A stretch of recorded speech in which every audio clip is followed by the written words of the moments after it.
Hello, everybody, and welcome back to another day of Gloomhaven. To those watching the VODs, I'm sorry.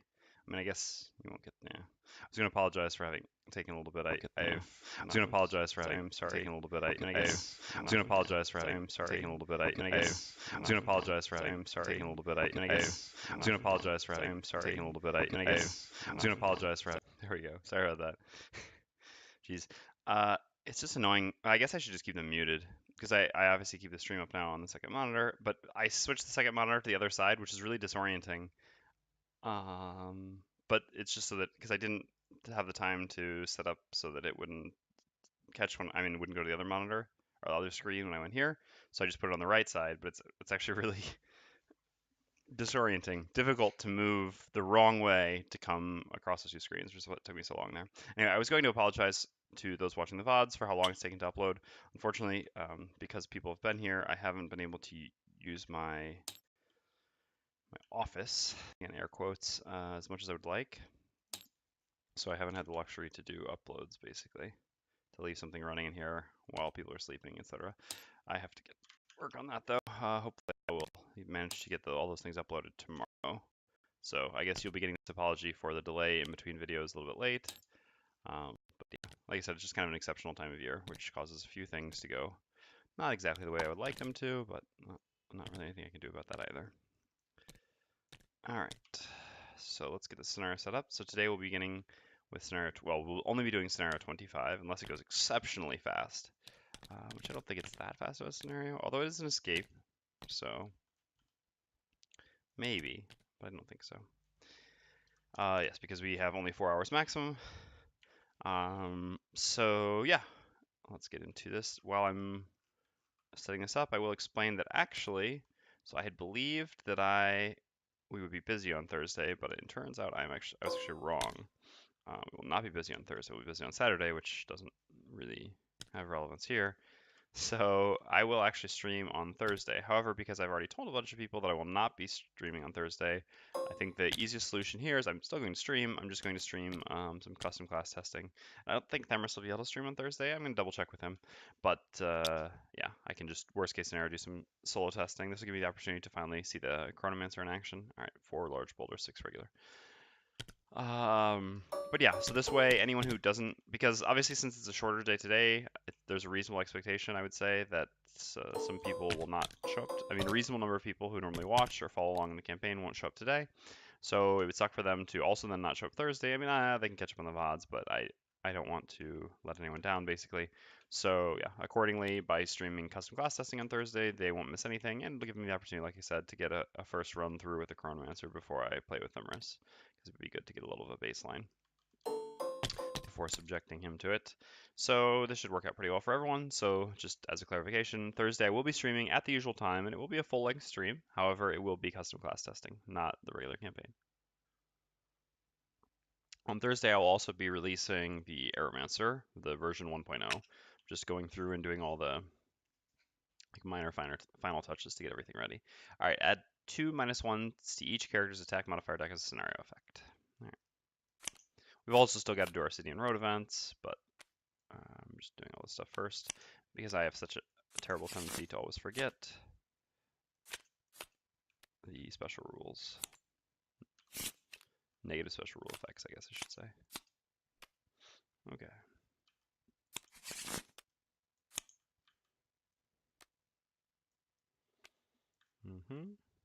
So which enemy types do we need? It's Rending Drakes, Spitting Drakes, and Hounds. So our goal for this character, this scenario, is all characters must escape through exit A, which is down here. And again, the special rules are escape occurs, well, we already got the -1s. Escape occurs when all characters are either standing on exit A or have become exhausted while standing on exit A. If any character becomes exhausted while not occupying exit A, the scenario is lost. So we're going to want our big moves for this scenario. We'll be making some changes to our decks, but first let's take care of those city and road events.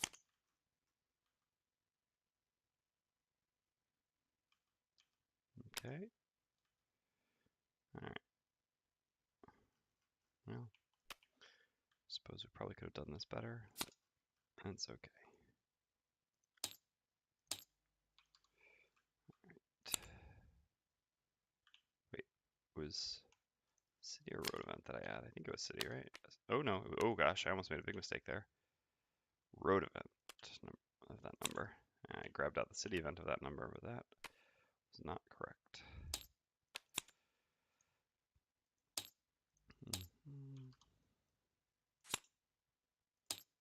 All right, the right side of the screen is actually driving me a little bit crazy as well. Didn't think I would actually get to that very much. All right, so that shuffles the road event deck, and then we do the road event deck. Yeah, all right. I mean, I know this one pretty well, and it's better to stand up than slowly get milked, but this is going to make what could be a difficult scenario even more difficult. All right, so we're back. So we have -3 health on all our characters to start.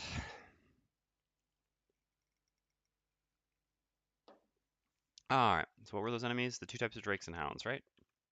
Hounds we've got. I don't think we've seen any drakes yet. We'll be seeing a lot more of the drakes soon enough.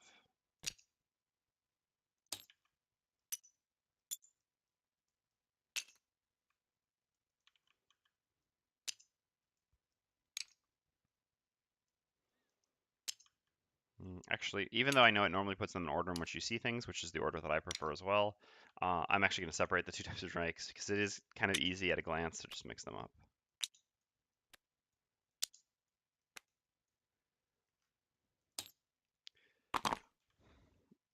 All right. So we've only got one scenario today. Let's have a look. Let's see what the difference between 5 and 4 is, if it's really significant here. Increases their attack by 1 on the regulars. That's not such a big deal. Increases their retaliate by 1. Ugh, that is a big deal. And the regulars have muddle rather than... Oh, they have muddle anyway. Their stats really don't change much either. Well, I guess they get a lot more health than the regulars. All right, we'll try +3. Why not? That's what we're here for, right? I mean, we just barely beat the last scenario on +2. Is this really the right call? Why not? What's funny is this party, if it was just the Scoundrel and Mindthief, is so much better than having the Tinker, because in just a 2-player party with 2 Invis Cloaks, we have such a huge advantage. We can basically turn any what would be difficult room into a very easy room. Unfortunately, in a 3-player party, it just doesn't really work the same. So the Tinker is actually more of a handicap than anything. Because with these 2 alone, I could easily be doing +3s. With the 3 of them, it's less of a given. Is it unfortunate that there is a class that makes parties worse? Yes. But, I mean, all right, it's not only the Tinker that does this. There are a lot of, I mean, our previous 3-player party as well, we could say the same thing. Spellweaver plus Cragheart was definitely better than Spellweaver Cragheart Brute, even though Spellweaver Cragheart Brute ended up being fine.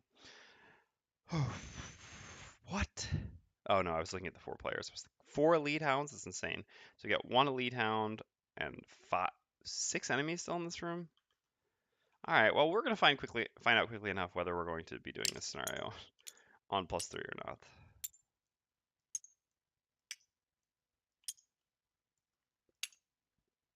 Very quickly. I think we're just going to get destroyed in this room. So we've done this scenario previously on our last campaign when we had the Cragheart, and it was very nice because we were able to set up some rock wall situations. Here we don't have the Cragheart, and we have a bunch of melee characters who are going to take serious damage every time they attack because of these retaliates. I don't even know. +/-3 to start? Alright, I've convinced myself out of it. I'm not being stupid here. This, again, the purpose of difficulty level is to try to create a balanced scenario that's challenging and difficult to beat without being impossible to beat. And honestly, I think with everything combined, the -3 health to start plus the fact that, yeah, I mean, these enemies have 2 retaliate against a predominantly melee party, and we have very little to actually stop them, and we have no real AoE or anything like that. I mean, except the Tinker, who... All right, so yeah, we're just gonna do +2. You know, it's a bit cowardly, but I don't just want to bash my head into the wall. Unfortunately, I'm just afraid that I don't have enough time. If I had enough time today to redo the scenario, it's all kind of a different thing about this week, about having less time to stream, is that it does incentivize me a little bit more to play on a difficulty level that I think I'm more likely to beat than not, rather than playing on one that I'm not really sure if I will beat, simply because if I get through the scenario all the way and then I don't even get to complete it today, and then we don't stream the scenario again until next Monday, this kind of sucks for everyone. So that's another reason why I think I'd rather just do +2. And again, +2 last night, we almost lost. So, well, both these suck. For the Tinker, Tinker's is very unlikely to ever get 13 more experience. So we'll try to cause a trap to be sprung. We don't have any push. We have a pull, but pull doesn't spring traps in this scenario, that's for sure. But we might just walk into one. We'll see. Again, the Tinker's perks don't matter so much to me. Loot no money. I don't even want to look at that. Take only short rest. That's also tough, but I guess it's a scenario that we're running through. 2 check marks is also really nice, though. Mindthief's got a great perk deck. Should I just try to have the Mindthief be the one not to pick up money this time? I don't know if that's really the right call. It's gonna be a lot of money, too. All right, we'll try that, I guess. We can do it. I don't know how much it's going to hurt, but we can do it. We also kind of want, we want to cut the Invis loot card because we need more movement, so this works with that well. Use no items. Well, I've just got 2 items. That's actually possible. Or loot 5 or more. Well, okay. Scoundrel see, Scoundrel take, huh? All right. So, like I said, we need more movement. The only real more movement we could bring for the Scoundrel would be just Venom Shiv. I don't think that's necessary. We've got we've got 2 move 5s and a move 6. So I think the Scoundrel's deck is set up just fine as is. So we've got move 3, 2 move 5s, and a move 6. That is more than enough movement. I mean, yeah, we could consider taking Venom Shiv for Swiftbow, but we've got to grab all the money. The Mindthief, on the other hand, will certainly be changing her deck. We want to keep this. Mass Hysteria will definitely be coming in against these Hounds at the very least. Scurry's probably out. Not good against the Hounds. Fearsome Blade. So what are the traps for this scenario? The traps are stun and damage. Those are some valuable traps. Unfortunately, they're not very easy to use in this scenario, if I recall correctly, but the upside is high enough and it's still at worst case an attack 4 that gives 1 experience. So yeah, we'll bring our 2 pushes. Empathetic Assault is still quite good. Even without the enhancement. You're out. You're in. Alright, so that allows us to bring 1 more card, and that's pretty easy, I think. Then we can just take Feedback Loop. Leaves 1 move 4 on the sidelines, but here we've got, I guess we only have 1 move 4, 1 move 3, 1 move 5. That should still hopefully be enough. We don't have the move on top either. Is the move on top valuable for just running through the scenario? That's actually a fair question. The attack is bad, but the extra movement might be good. But what? God, Mindthief just has such good level 1 cards. It's so difficult to cut things. I mean, we could cut Silent Scream to bring back in Scurry. I don't think that's correct. We could cut Fearsome Blade since we've already got the bottom push anyway. It's maybe the most compelling consideration, but we don't actually have that many attacks that we actually want, right? We've got how many top actions? We've got Hostile Takeover, Mass Hysteria,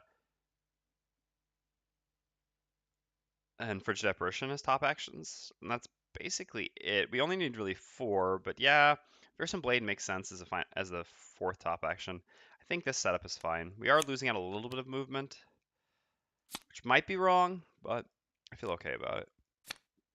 All right, all here. I mean, I just don't want to have to use Scurry's top action is basically the biggest point. Once you have the enhancement on Perverse Edge, and especially if you didn't take Brain Leech, Scurry's top action is just not very compelling. And I would always recommend this enhancement. Whether you take it level 3 is definitely much more up to you. But all right, so here I believe we see healing and movement still on the sideline, right? Yeah, both of these cards are actually kind of tempting. Healing maybe less so, because we probably end up having to cut healing anyway, but this move 4 is looking pretty decent. As usual, the Volatile Concoction is very good. So what would we possibly be getting? So as of right now, we have 4 move 4s actually. But Ink Bomb frequently gets used pretty early on for the top loss.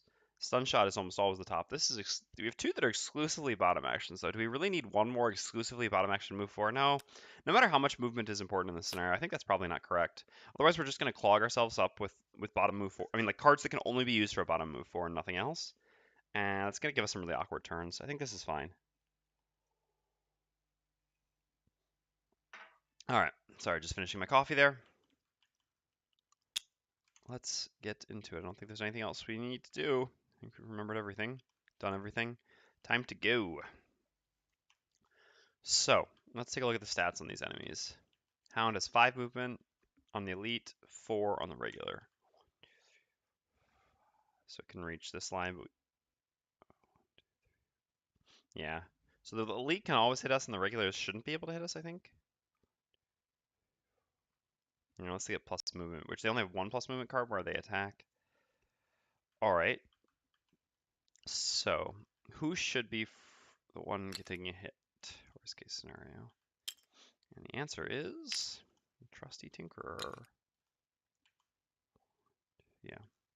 So,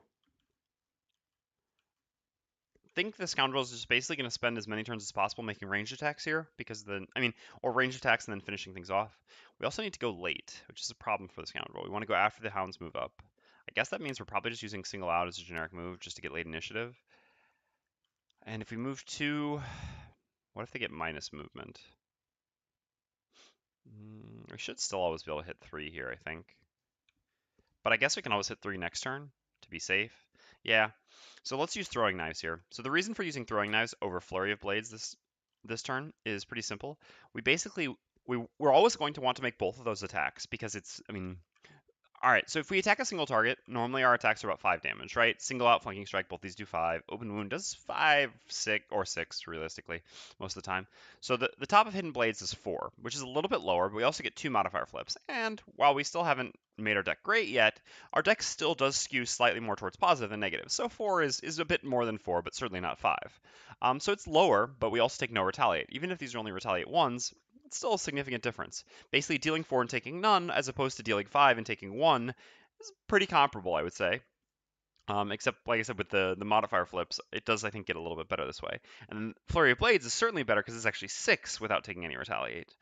It generally is going to make sense as well to lead off with doing the multi-target, and then after that to finish things off with our bigger attacks. In this case, referring to, of course, Open Wound and Flanking Strike, because we're already using single out here for initiative. And actually, we're going to be able to get single out back, I guess, by using a Hamina Potion. But yeah, so basically the moral of the story is we want to lead with our ranged attacks and then go into our big melee attacks when we can actually kill things and not take the retaliate. But we want to use Hidden Blades first over Flurry because Flurry has a higher upside when we can hit 3 targets. The thing is we're not 100% sure that we'll be able to hit 3 targets this turn. It's pretty likely that we will, but the Hounds do have some -2 movement actions, in which case, we should still be able to hit 3, but I don't think there's really any downside because we can just hit 3 next turn. And this, like I said, just puts us safer in case, I don't know, something unexpected happens. To make sure, because we're much more likely to always get 2 than 3, no matter what happens. All right, so the Mindthief needs to go a late after the Hounds, ideally. And I guess in that case, we're setting up the Mind's weakness. It's actually kind of tempting to have Mindthief in front then, right? Then he doesn't need to move at all. God. But then he's going to hit by the Elite for what? I think the Elite hits for 4, and then he would have to take 2, so he'd take 6. No, that can't be right. So let's use the Mind's weakness. And then what are we doing? 75 should be late enough in initiative. Let's actually just use Empathetic Assault. We're missing health now, so why not take the free heal, right? Alright. And as for the Tinkerer... Oh! The Tinkerer can actually probably use Enhancement Field for the first time ever. So the Scoundrel can easily stay in range. The Mindthief is also going to stay in range. So this actually buff both their attacks and can buff the Tinkerer's attack. So that seems pretty reasonable. So let's do that. So let's set up an Enhancement Field, actually. Going before both our allies. Wow. What technology. And then we want to do a multi-target attack, I think, with Reviving Shock. This way Enhancement Field gives us 2 attack here, giving 4 total attack for the round. As opposed to using a single target. We could use something like Ink Bomb, but I don't think it's very likely that we're going to get a clump of 3. We might, but even in that case, we'll only be missing out 1 damage without the downside of potentially not wanting to use Ink Bomb if there's only 2 targets, because we should almost always be able to hit 3 with this at some point in the scenario. So yeah, the one other downside, I guess, of using Reviving Shock is that we only get 61 initiative rather than getting 74. I think Hounds do have 170 initiative card, but other than that, they're very fast. So typically they should still go before us. And I think this plan looks quite decent. In that case, it is kind of tempting to maybe have the Mindthief try to do 2 ranged attacks so that we would get 1 more damage, but I think it's more valuable to go like this. Just getting the Mind's weakness set up here is pretty nice, I think. Although the problem is, I guess the Mindthief would actually end up having to attack the Elite.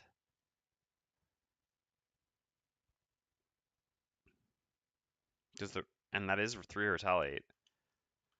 How are we ever gonna get? I guess we have to set up the mind's weakness by killing something. But do we actually get to kill something here?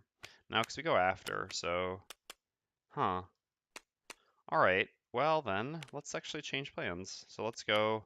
Let's. Oh no, the 2 range attacks never works because we need this for initiative. Now let's just do this then. We'll try to attack something. We might not get the buff from the Tinker, or we might end up having to attack the Elite. I'm not sure exactly what will have to happen, but I think this is still the best plan because the Mind's Weakness has the advantage of also being a late initiative card instead of us having to use another card specifically for late initiative, something like Feedback Loop, but then we wouldn't get the healing, and the healing is actually quite valuable. Especially because on the following turn we're very likely to use Perverse Edge's bottom, so it's unlikely that we're. What about Mass Hysteria? I forgot about that with Enhancement Field. Ooh, no, yeah, all right, let's go with a new plan here then. So let's not get it set up. Yeah, I forgot we just gained Mass Hysteria, so that actually changes things. So in that case, I actually am willing to use this just for initiative, so that we can actually then get hopefully a 3 or maybe even 4 target Mass Hysteria with +4 damage. I mean, +1 damage on each from Enhancement Field. This significantly increases the effectiveness of both Mass Hysteria and Enhancement Field, and it's not likely we're going to get many other good opportunities to Enhancement Field in the future, so this is probably the best Mass Hysteria we're going to get. Also, muddling a number of the Hounds could be useful. Now, there is still the same downside that we considered for the Scoundrel, where they don't move enough. And if that happens, that does kind of suck because then we won't really have anything to do. We'll be able to set up the feedback loop augment. But I don't think it's very likely. And because we have range 4 for the Mindthief rather than range 3 on the Scoundrel, it does also make it more likely that we'll be able to hit. I would say it leaves 3 targets. In that case, it's still good enough. We're still getting 6 damage and 3 medals. All right, let's go. Oops. All right, let's go. 83. Oh, no. Oh, you. Come on. They have like 1 late card in their entire decks, right? Oh, that's so brutal. Well, the Mindthief literally couldn't go later than that. Tinker, I don't think could have gone later than that either. 84 with this, but yeah. It's just so. It's like Themmer says, their decks really are sentient.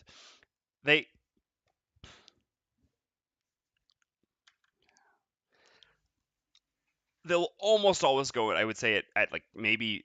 Well, 19 or under is what I usually count on. Mid 20s or under, I think, is at least 6 of their 8 cards. All right. Well, sometimes this happens. So this is going to make our first turn enormously worse. So now we need to calculate their movement because of the -2 move. So the elite has 3, the rest have 2. So 1, 2, 1, 2, 3. So the first anything we'll get will be here, like this line.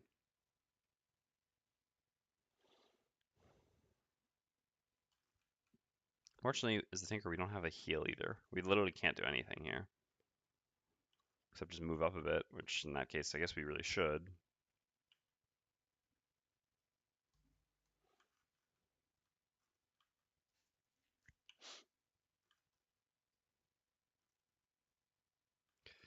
All right, so 1, 2, 3, like I said. So let's just go 1, 2 to here as the Tinker.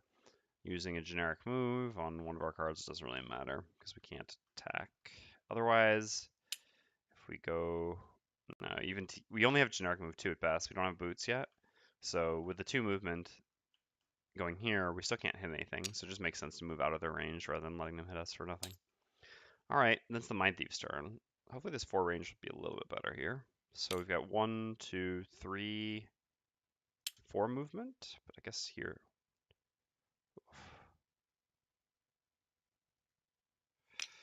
So interestingly enough, we can go here. This allows us to hit 3 enemies, but then we also take an attack from the elite. It's a +1 attack as well, so it's an attack 5. So we would get 3 damage in muddle and take 5 damage. I guess that's not worth it. It's only 2 more targets. Here we still get the ice, which is, I guess, probably the most significant thing from this attack at this point, since we're not getting much damage anyway. And muddling things, I mean, the muddles don't really matter, because the muddles only matter if we actually let the enemies hit us. It's better just not let them hit us. So actually, yeah, I guess, is it better to move 1 further is the only real question. I think we probably want to try to stay next to the Tinker. Scoundrel's going to move to here.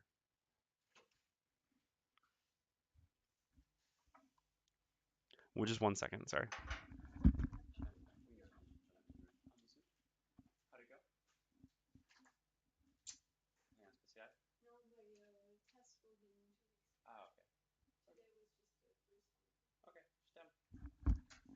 Sorry, it was just my fiance who just came home from the doctor. Stacker's Appointment. All right. Yeah, let's just go there. Gain 1 experience. Create ice, and we'll use the top. I'm using the top of Mass Hysteria. We'll just be hitting 1 target with a range 4 muddle. So we'll hit Hound number 1, then attack 1 muddle. I won't bother placing the muddle because he won't be hitting anyone. Oh, we need to set their hells. 8 and 11. And this first turn was about as brutal as possible, but we are playing only +2 difficulty, so I suppose we do kind of deserve some of this, right? It's karma or something. All right. We're done. Now the hounds go. So 3 movement from the elite. 1, 2, 3, and then 2 movement from the others. 1, 2, 2, 2, 2. Okay. And then it's the Scoundrel's turn. So we've got a generic move 2 on the bottom of single out. 1, 2. We are going to use a Hamina Potion charge to get back single out. Single out gives us another attack 5, which is nice. Against the hounds, interestingly enough, because of the retaliate, flanking strike and single out's attack can actually be better than open wound, because open wound always does minimum 5 damage unless the target's already wound or immune to wound. So it's typically as good, if not better, than flanking strike and single out. But against an enemy with retaliate, that's actually not the case, because getting 1 extra damage can be the difference potentially. I mean, 1 more immediate damage can be the difference between killing and not killing. Whereas here, if you leave them with 1 and a wound, they're going to die before they act, but you still take the retaliate. Anyway, as is usually the case on pretty much anyone with an odd numbered hand size, we want to use a Hamina Potion charge before our first rest to give ourselves 1 additional turn, and getting back one of our better attacks is certainly quite valuable. Also, getting back the late initiative, although we're well past the point of using late initiative, I think, in this room. It's still more just for the attack than anything. All right, then we're going to use Throwing Knives, and we're going to get attack 2, range 3, target 2. Yeah, we would have been able to hit 3 in the end, but this is still fine. So I think the elite is more threatening than the others, right? Yeah, it's also better to use ranged attacks on the elite while we can, because the elite has retaliate 2, whereas the others have only retaliate 1. So we'll hit number 5 and number 1, I suppose. Seems fine. Yeah. Each of these with an attack 2. So first the elite, and then the regular. What a nice start. All right. And that's then the end of the round. So I think Tinker almost always wants to. Well, actually, I think we want a net shooter here.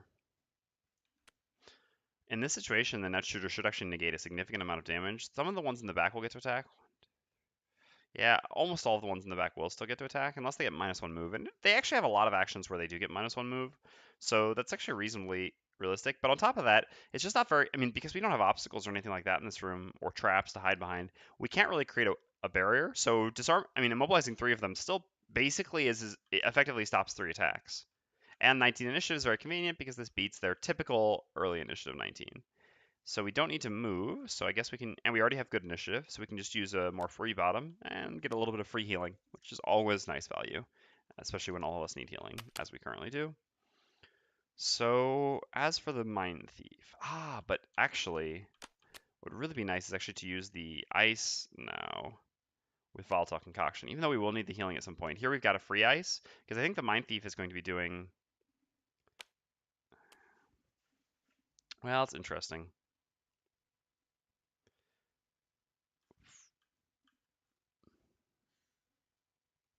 Guess we don't really need Perverse Edge. Hostile Takeover is good because we can actually 1, 2, 3, 4 mobilize this one. So can we go after the 19 and use Hostile Takeover? Yeah, we can actually. This works out all right. So this way we'll still have the opportunity to use Perverse Edge at some point and create ice, theoretically for Frigid Apparition. Although it's not guaranteed that we're even going to use Frigid Apparition at some point in here, or that the sun's going to matter so much. But this still does look pretty... the problem is we go after... I mean, how good is the Immobilize going to be if we go after 19? I mean, we can't go at 19. If we go before, we create an ice that's unused. I guess that's all right. I guess we can just go at 9. I mean, Hostile Takeover is still quite good here. So what are we actually going to do for our bottom in that case? Suppose just heal ourselves with Fearsome, or sorry, with Empathetic Assault.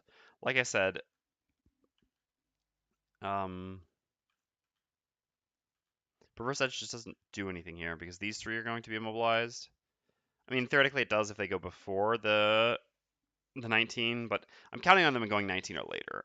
which is I think a reasonable expectation. Although I was counting on their initiative last round and it didn't work out. But yeah, I think there's just too much of a risk of while it would certainly be nicer not. I mean, to get to use Hostile Takeover after the Tinkerer, this way we'd be creating ice for the following turn. We're not actually going to use Frigid Apparition, most likely the following turn anyway. Because we need to get Mind's Weakness up before we use Frigid Apparition typically. So it doesn't actually change much to be efficient with the ice here. And going earlier allows us to get the immobilized while it should actually still be relevant. Okay, so as for the Scoundrel, we're going to throw some knives. And they don't really have anything else to do here, unfortunately. So we're basically just throwing away a card. We don't want to poison, walk up and poison, because then they're going to hit us. I mean, I guess we can still just play that card here as a potential throwaway. The Tinker is going to give cards back anyway, so the Tinker can actually give us these 2 cards back if we, probably want them back anyway, because they're actually just 2 nice cards. I mean, Flurry of Blades is actually our best card that we have right now. So if we get them back anyway, it doesn't really matter that we lose Special Mixture, and we can actually go at, but it doesn't work initiative-wise. Because I was going to say we can go at 33, therefore hopefully go after their 19, after the Immobilized, so we can go up and poison, but then we don't actually get the cards back. But I guess that's still... So is it better to get the cards back or better to get the poison? I guess we can just save the poison. It is probably better to get Flurry of Blades back. Flurry of Blades is just our most effective attack here against these hounds. So in this case, we're just going to play a card to throw it away. Duelist Advance just doesn't do anything yet as a bottom because they're all clumped up on top of each other. So we're never getting bonuses. So, I mean, no matter what, it's probably the card we're getting back, although we might also get back Throwing Knives and Flurry. So what card do you want the least? Range attacks are good against these retaliate enemies, so Swiftbow is fine.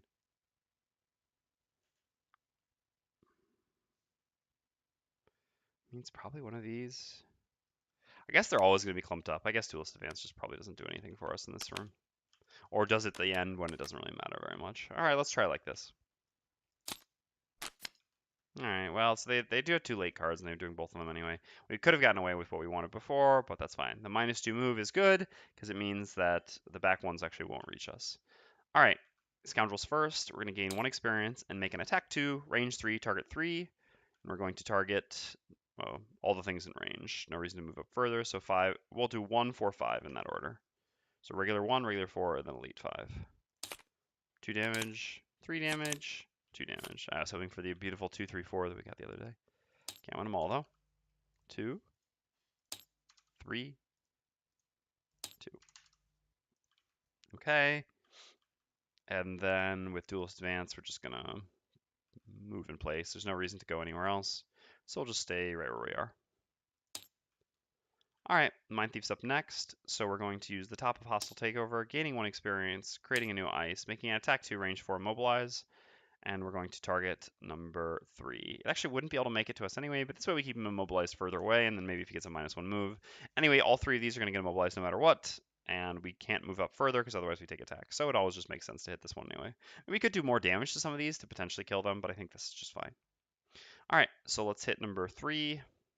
Also, I think we're probably going to kill them with Flurry of Blades next turn. Number 3, with the top of Hostile Takeover, and attack 2, range 4, immobilize. Okay, so +1 gives us 3 damage, putting it down to 5, and immobilize.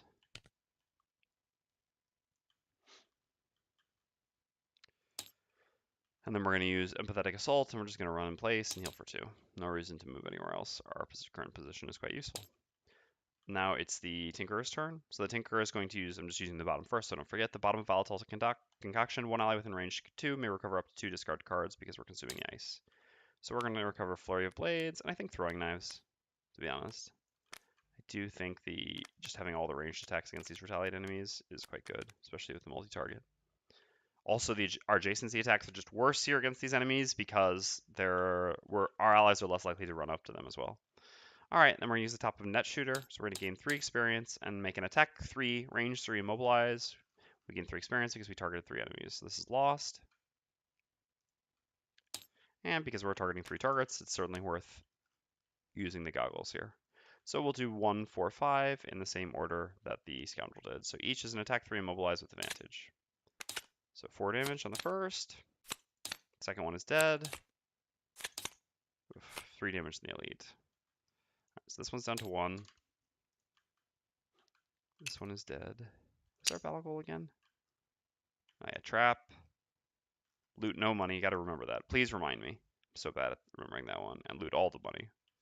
At least these two work well in tandem. So we put this one down to 1. Oops. And then this one takes just 3, going down to 4. Clicking on things I don't mean to. And these are both immobilized. Alright. And then the hounds go. So -2 movement, which means the regulars move for only 2. 1, 2, 1, 2. Time for an ink bomb. Nah, I don't think we'll be spending 2 losses. Yeah, I think we're okay now. Alright, so that ends the round. So, Flurry looks good again. 3 targets. Kills this one, does a bit of damage here, does a bit of damage there as well. Alright, at this point we can potentially... Oops, yeah, hold on. Just gotta get rid of these mobilize. We could potentially move up and give a poison now as well. Because they're probably hitting us. So I think it's fine to do that. I mean, maybe we don't move up and give a poison, but this gives us the option to. We don't have any other bottoms we really want to play that badly. So the Tinkerer now can do a bottom heal because it doesn't need to move. Although we kind of want initiative. I guess we can use Toxic Bolt as an attack. Hitting, oops. Yeah, there should be a coin somewhere. Good catch. Thank you, Isio. Huh.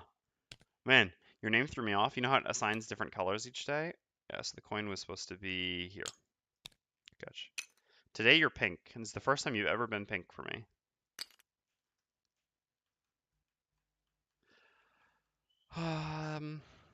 Yeah. So what would be best would actually be to be... Oh no, we don't actually have the multi-target anyway. So yeah, I think the poison is fine. We don't actually have ranged attack here though. Oops. So what if we use the Mind's weakness? So we put poison on this one. We're gonna put poison on after it's hit, but I mean it's still... Is it better than stunning? I wonder. I wonder.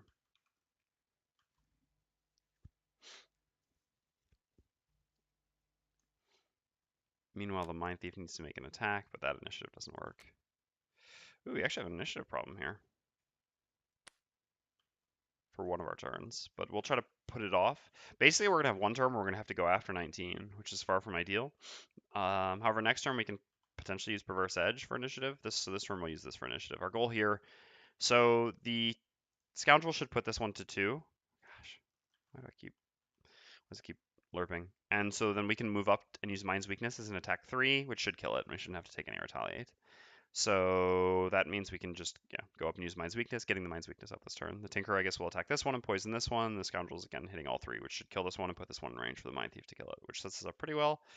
The question then, is it better for the Tinker to stun this turn? No, I think the poison is still useful, even if the thing's going to get attacked before. The thing will almost always get attacked before we poison it anyway. Okay.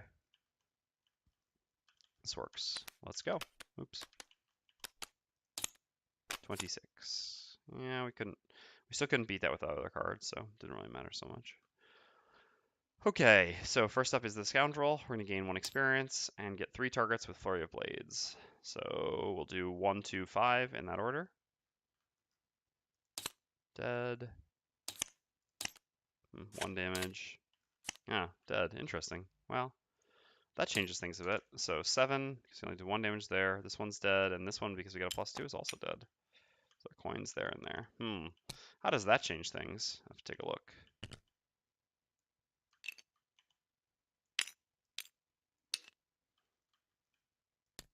Yeah, I forgot our modifier decks are actually worse than normal. They're still slightly average, but less ahead than usual because we have 3 -1s now instead of 1.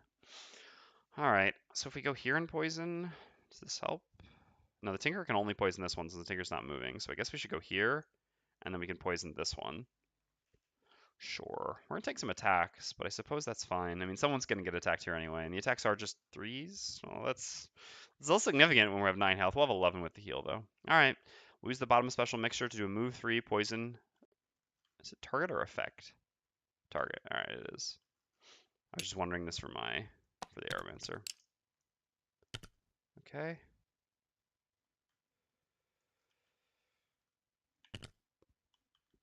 So poisoning this one, because again, the Tinker will poison this one. Oh, this is going to mean the Mindthief.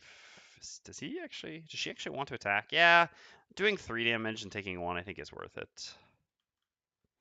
And she won't be the one getting attacked here anyway. Alright, so Scoundrel's done. Mindthief is next. We're going to do a move 5 with Cranium Overlord. We could generic move to get it back with Hamina Potion, but it really doesn't change anything here. We wouldn't get an extra turn. And the initiative is valuable. I suppose we could... No, but next turn we're going to be able to use Perverse Edge, and the turn after that I think it just doesn't matter so much anymore. I think we can get away with not having better initiative than them for 1 turn. Alright, so then we're going to use the Mind's Weakness, so we get an attack 1, plus we activate the Mind's Weakness. This becomes an attack 3, targeting Hound number 2. Obviously it sucks that this is before the poison rather than after. This would have been an advantage of poisoning the same one. Oh, yep, good catch, good catch. Thank you for... Oh, gosh, darn it. Well, yeah, I guess that's fine. So then we'll actually just use Cranium Overload and go over here. Good call. Thank you, Isio. God. I just can't help it, though. There's a coin I wanted, you know? I don't even think about it. Like I said, this is... I mean, all right, when playing for real, when playing not playing solo while streaming, it's pretty easy to remember this because you only have to focus on your own battle goal. But here with everything to focus on, it's so easy to forget. And this is definitely the easiest battle goal to forget because you just it's like see coin, want coin, right? Yeah, but good catch. So we're actually going to go over here with Cranium Overload, and we're going to attack Hound number 6. So this will be an attack 4 because of +1 for the poison. All right. So let's get a crit so we take no retaliate. Huh? That's not a crit at all. All right. So we do 3 damage, putting it down to 5. And we take 1 damage from the retaliate. Okay, so then it's the Tinker's turn. So the Tinker's going to do heal 2, range 3. 1, 2, 3. So on the Scoundrel, because the Scoundrel's going to be the one tanking all the attacks this turn, right? Yes. Definitely best to put on the Scoundrel. So hopefully she survives this turn. And then we're going to use attack 2, range 3, poison with Toxic Bolt. Attacking number 2. Which is the only one in range. More than fine.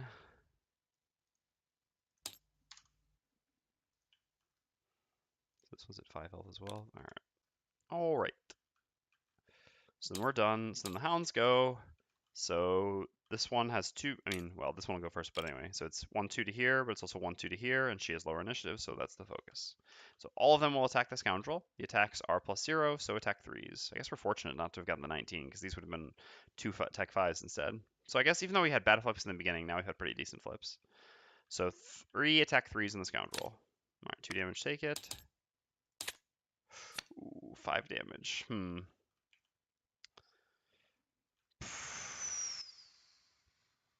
Yeah, I'm going to be greedy. So if we get a +1 on the next flip, it would have been better to do it here. But in the end, we'll have only saved ourselves 1 extra life. And as long as we get a +0 or lower, then we don't end up having to lose cards. Well, we might actually to the retaliate, which would be a real feels bad. But so we'll take 5. Bring ourselves down to 4. Whew. All right, now we're even safe against the retaliate. Down to 2. That's good. It's a really big deal to try to avoid losing cards on the Scoundrel, obviously, because she has such a small deck. The +2 was quite scary, however. All right, so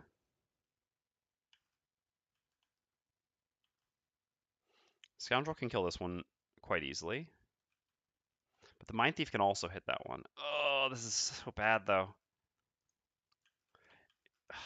It'd be nice for the Mindthief. I mean, that's got to be the correct play no matter what. If the Mindthief doesn't have to move, then she can use Perverse Edge and stun over here. The Scoundrel should be able to kill here. God, normally I would count on it too. It's just those -1s in our deck. We've still got 2 -1s remaining in our deck. I guess that's not a lot. So we've got that's still a 33% chance to not kill our target here.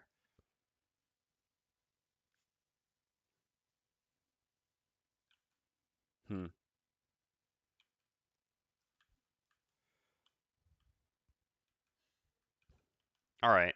So then let's play it safer. So normally what all right. So we have some options. We could use Flanking Strike or Single Out to attack this Hound with a Scoundrel. In that case, we'll be making an attack 6 because of the poison. So even if we get a -1, this Hound will die, which means you don't take Retaliate. Not saying Retaliate's pretty important when you're at 2 life. This is a pretty reasonable attack because in this case we have only 1 out of 12 in our deck, which is just the actual miss that doesn't kill. attacking here, we can attack with Open Wound, which gives us an attack 4, which is actually an attack 5 because of the poison. So normally with our standard deck, this would also be, I would consider this safe, because we only have a single -1 in our deck for now, and soon we'll actually have no -1s, but we only have a single -1 in the miss. So this would still only be 1 out of 6 to actually not kill, which is still good enough odds, I think. The problem is because of those extra -1s we've added, like I said, we actually have 2 -1s still in our deck plus a miss, which gives us 33% chance actually of not killing, which is a little bit, I mean, there's a big difference between 1 out of 3 and 1 out of 6, obviously. No, 1 out of, oh no. No, it's not 33, it's 25%. Yeah.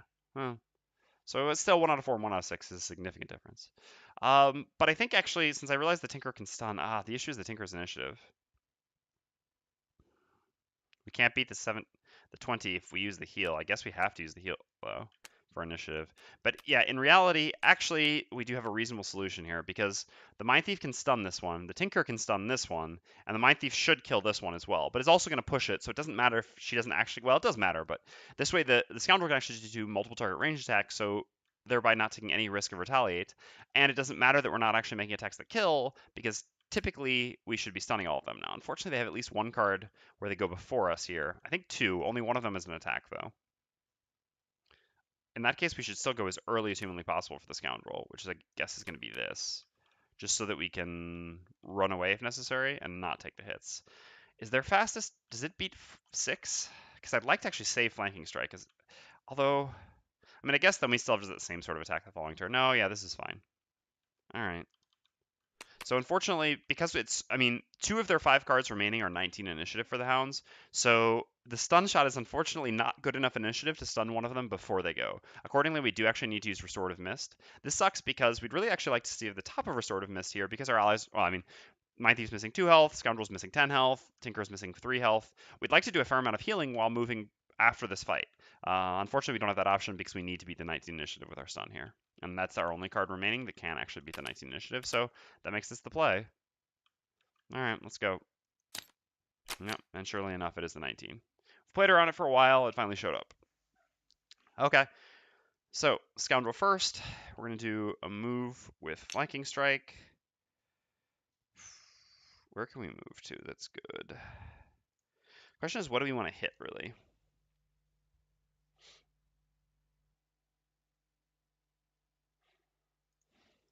I mean, they all should. This should die. I guess an attack 2 plus an attack 1 here is actually enough to kill this normally. So hitting this is always going to be good. So the question is, should we hit this or hit this?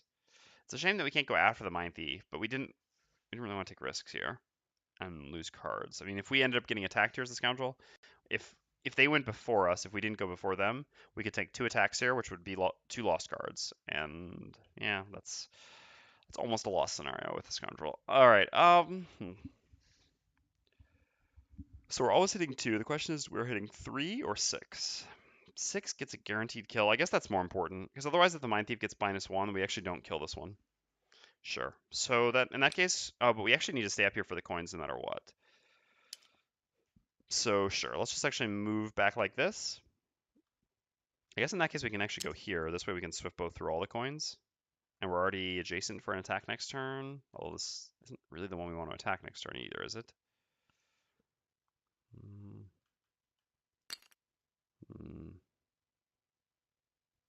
No, it is still better to be Jason. Because then we can make an attack next turn and then use Swiftbow to move through all the coins with our boots, which is great value. Is this a greedy play? Yes, but we are playing a Scoundrel. Lest you forget. All right, so throwing knives, gain 1 experience, and we make 2 attack 2, range 3s, which will be attack 3s, so we'll do 2 and then 6 on each of them, the 2 poisoned ones. So 2. We would have gotten the kill the other way, but so be it. So 3 damage and a miss. All right. I think I would have rather the miss on this one than this one. So we're done. So then the Mindthief is up. So the Mindthief is going to begin with Fearsome Edge, gaining 1 experience. We're going to do an attack 2, which is 4 because of Mind's weakness, plus 1 because of the poison, so attack 5. Push 3, we will be using the push on number 6 here. So here's our attack 5, please plus 0. Okay, alright, well, we got the kill anyway, so good enough. Good enough. Okay, it's very significant. And then we're going to use the bottom of Perverse Edge, gaining 1 more experience, creating ice, and making an attack 1 range 3 stun targeting hound number 3. Oh, we did pick the correct order. Wow. What is going on? It's the second day in a row where we've picked the correct order at least once. How's that even possible? That's not what we do. All right. So then next up is the Tinkerer. We're going to use Stun Shot as an attack 1 range 3 stun, targeting hound number 2. Now normally with a +0 or higher we kill this hound, but if we fail to kill it somehow, at least it's stunned. Jeez. All right. So this hound is dead as well because we ended up doing 4 damage because of the poison.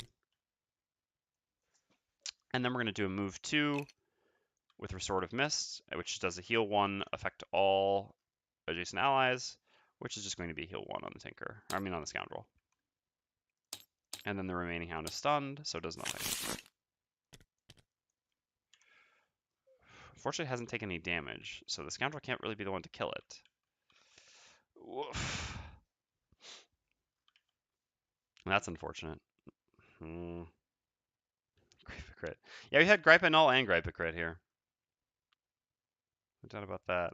Yeah, this is why having all the move 4s... I mean, admittedly, we didn't need the moves yet, but yeah, it looks like we're just going to do a heal on a big move, and followed by just a big move with nothing. So yeah, let's just play our 2 cards. Do a heal. Fortunately, they're probably going before us here, but there's not a lot we can do about that. This is the Mindthief's turn.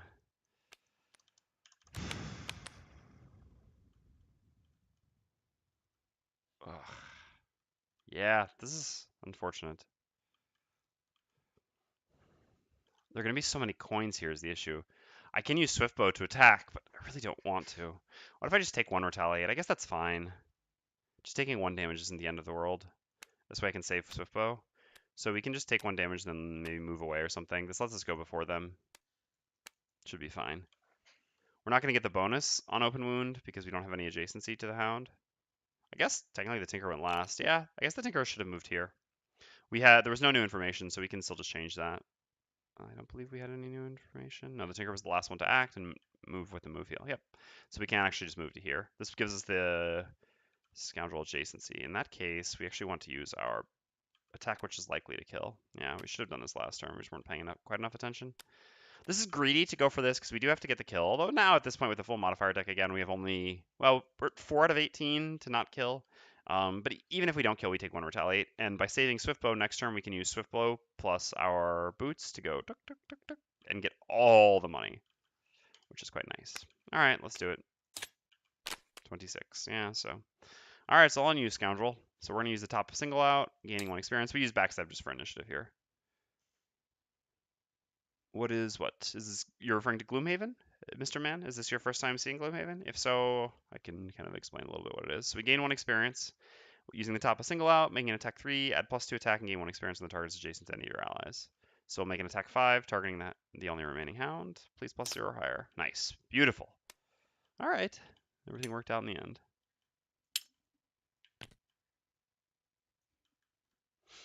And I guess technically it is correct just to move down here.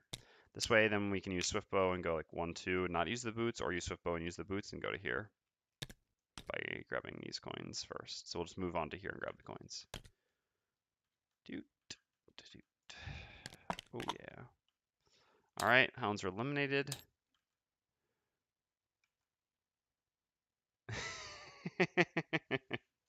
We're not, all right, Puri, in my defense, we're not so brutally punishing ourselves today, right? We're only playing on +2, which is actually within, I mean, yeah, which is less brutal punishment. Usually that is what we do. Puri's not incorrect. That is typically what we do, but as we've transitioned into this party in the very beginning, we're doing a little bit less brutal punishment. But that is typically a fair way of addressing the situation. All right, we're going to just use, on the Mindthief then, the bottom of Silent Scream. We gain 1 experience by adding +1 push. Although consuming the ice, the push doesn't actually do anything. We still just get a move 3. 1, 2, 3, going towards the next room. And then the Tinkerer goes. So who needs healing the most here? Mindthief can long rest this turn. Yeah, actually, I think we'll all take long rest. So the Scoundrel is definitely the one who needs the healing the most. So we will use the top of Stamina Booster to do a heal 4 range 3, targeting the Scoundrel who's just adjacent to us anyway. So healing the Scoundrel for 4, back up to 7. And then we'll use the bottom of Ink Bomb as a move 4. 1, 2, 3, 4, down to here. Should we grab a coin instead? Yeah, we should actually. So we're actually going to go 1, 2, 3, just to here. So as much as the Scoundrel wants all the money in the world, first of all, so our battle goal for the Scoundrel is to get 5 or more money tokens. Well, we're already going to get that many by picking up these two with Swiftbow next turn. By having the Tinkerer go here, it actually allows the Scoundrel to economize 1 movement, basically, getting to go to here instead of just getting to go to this row. Finally, I mean to one of these two spaces, I should say. There we go. Whew. Additionally, like I said, we do really want to get to 75 gold. I mean, we're hoarding gold in the Tinkerer right now and not spending it because of how badly we want that enhancement. So every coin we pick up is significant. That's another reason we should have been playing at +3. The 4 gold coins. No. Well, I guess there's also an argument that by by getting lower gold coins, we're also going to extend the duration in which this party is challenging for us. I lost all my resources to build my stone base, including bow and arrows, because someone used an echo while I was AFK at the bandit camp. Huh, I've never played Rust, but I've heard it's a pretty entertaining game. Okay, so, and anyway, the fact that the Tinker goes to here, because he has a move 4 next turn, we'll still make it next to the door. So this works out perfectly. Alright, so here, we're going to be doing these things. The Mindthief is going to be taking a long rest. Long rest just doesn't actually refresh any items for him, but gives him 2 health. He's already pretty close to the next door. She's got move 5s, and the 2 heal is important. Fair enough. Sounds like a lot of games, although, in all fairness. All right. So next up, so this round we have the Scoundrel. So we're going to do a move to loot every hex you enter with this action. We're going to use our Boots of Striding to actually move 4 here because we're about to long rest. So 1, 2, 3, 4, which allows us to loot. Which allows us to loot these 2 coins, which already fulfills our battle goal. I'll just put a marker on it now, although it'll be easy enough to see regardless. Okay. And then it's the Tinkerer's turn. So here we just have a move 4. 1, 2, 3, 4 to here. And then the Mindthief gets her long rest, healing 2, and choosing a card to lose. I'm actually going to bring back the Mind's Weakness. We're going to have a throwaway turn here with the Mindthief while both of them long rest. So it actually makes sense to bring back the Mind's Weakness. This will essentially give us 1 experience and allow us to have 7 cards in our hand rather than 6, which just gives us a little bit more choice. So it actually does make sense to bring this back here.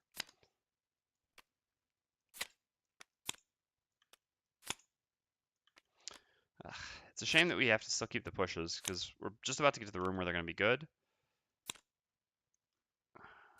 But it's always difficult to find something to lose. I guess Mass Hysteria. Yeah, we can. Man, it feels bad to want to lose your level 5 card. The Mindthief's early cards are so good. I guess we don't need 2 pushes. The purpose of bringing 2 was to make sure that we have 1. I think we can get rid of Silent Scream, I suppose. Yeah, I don't know. Oh man, this is a tough choice. We still definitely don't want to get rid of Feedback Loop. We need a lot of movement towards the end of the scenario more than the beginning, so we kind of need to keep our big moves, which is our move 4 and move 5. Those are only big moves. Empathetic Assault is definitely still very valuable, as we will certainly take damage, and enemies in the scenario wound, so being able to remove the wounds is nice. Mass Hysteria is just a very valuable attack. I think it's between Mass Hysteria and getting rid of one of the pushes. I think I'm actually leaning more towards getting rid of one of the pushes. I'm just not sure at the same time how good Mass Hysteria is against Drakes. Let's take a look at their hells. This is the biggest issue with them is that they're just very beefy. So doing 1 damage to a bunch of these is much worse than doing a lot of damage to a single one of them. But it does allow us to move and create ice, although so does Hostile Takeover. I mean, is the level 5 card really the first thing you're supposed to lose? That's so weird. I mean, it's not weird. It's good that it works like that.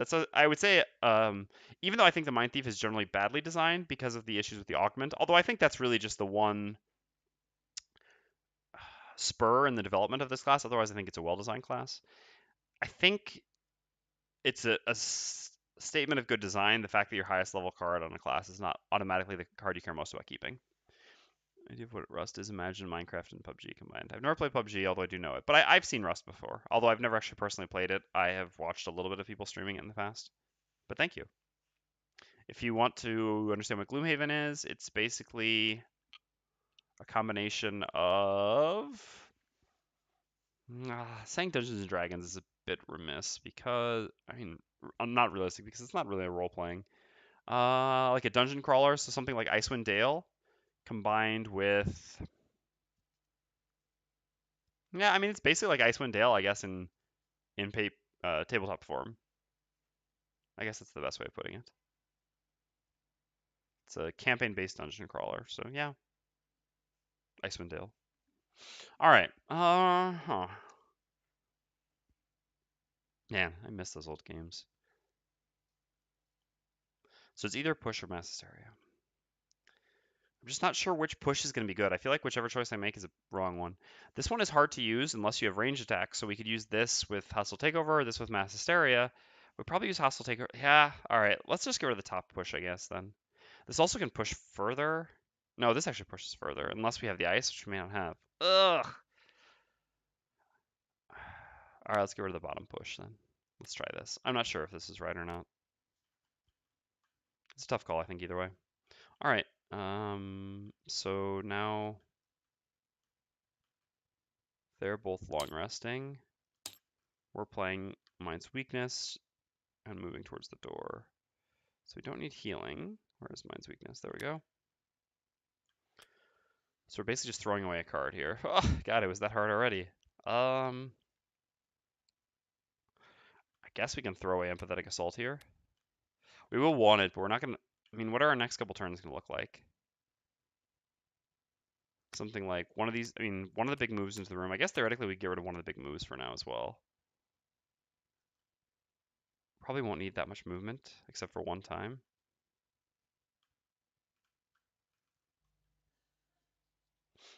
It's true that we can also ham it back whatever we play. Yeah, that's a good point.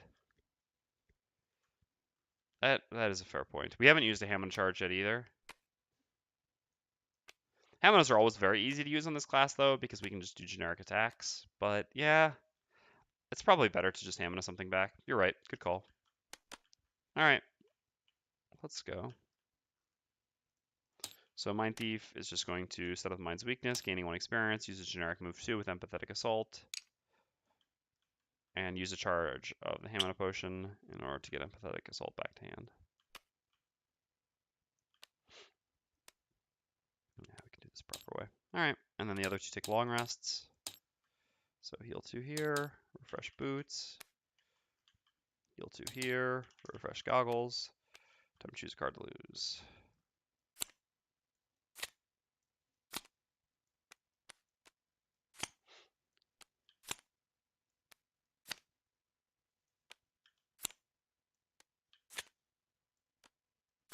Guys, enormous hand. Enhancement Field is a pretty easy choice. Enhancement Field is just so hard to use in this party, and we're going to be moving and attacking a lot, so a non-move bottom is less valuable, and I think that's probably, in this party, less valuable. I mean, it's really funny because this card's value changes so much depending on party. With the Spellweaver, obviously, it was enormously different. If we're playing like Spellweaver Cragheart, this is maybe the best card the Tinker gets at absolutely any level or something. Well, maybe Harsh Stimulants, I don't know. But anyway, with this party, it's just less valuable, less difficult to use effectively. Mass Hysteria, even though very good with it, in this next room is going to be more difficult to pull off.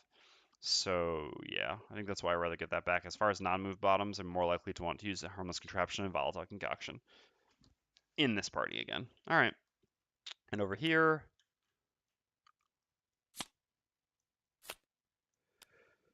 probably time to get rid of Swift Bow, huh? It did its job. We looted a bunch of stuff. At this point, we need our best attacks and our bigger movement. Yeah. So I think the argument here is always to get rid of Swift Bow or Hidden Knives. Opinion on chess? Chess is one of my favorite games of all time, actually. Although my fiance has taken all the joy out of it as she heartlessly crushes me every time we play. Her stepfather was actually the Belgian national champion, so yeah, she became very good from a young age. I'm exaggerating a little bit, saying that she heartlessly crushes me, but anywho, all right. So the question is whether throwing knives top action or Swiftbow's top action is better here. Throwing knives is typically better, but each of these individual drakes is such a high threat enemy that it's possible that a single attack 3 is more valuable than 2 attack 2s. It's actually a tough call, I think. Hidden Knives also has an initiative value, but we've got plenty of early initiative. That's not such a big deal. Yeah, I mean, we will have 11, 6, 4, and 3 if we want, so that doesn't matter so much. Swiftbow also has more range. Yeah, I think actually it's fair to get rid of Hidden Knives. Swiftbow also has a more valuable bottom than Hidden Knives does. Okay, so time to move into the room and Swiftbow something, I think. Probably keeping Flurry's top because it's so valuable. So probably a combination of things like this. Big move, long range attack. Seems fine. As for you fellas, big move and immobilize attack. Try to prevent one of those running drakes from messing us up. And you, big move. What is the... Yeah, this is always the one we're least likely to use, at least in situations like this. Big move and stunning attack, I suppose, to also eliminate an enemy. Yeah, I think this is fine. This should stop 2 enemies from attacking us and allow us to start doing a bit of damage and kind of getting set up in the room. And then hopefully we can go somewhere where we can... The other advantage of stunning is this will actually allow the Mindthief, theoretically. I mean, because we'll see what the monsters are going to do. If no monsters will act between the 5 and the 20, then we can actually have the Mindthief go next to something. So then the following turn, the Mindthief can... Or go next to something. The Tinker will stun that thing. The next turn, the Mindthief can stun that again with Frigid Apparition, and hopefully stun something else with Perverse Edge, while immobilizing a melee enemy who's not the one the Mindthief moves next to. All right. I mean, I guess we can just go at 6 here. Since the Mindthief's going in at 5, I don't think it changes much. Yeah, maybe it does. Maybe some things move up that we wouldn't be able to hit otherwise. It's not like we're going to kill anything before it goes. Okay, let's go. Mindthief first, then move 5. So there is some stuff to read, but I'm pretty sure it's just, yeah, just text. No rules. All right, let's set up this giant room. Most difficult room of the scenario, I think. This is designed to be.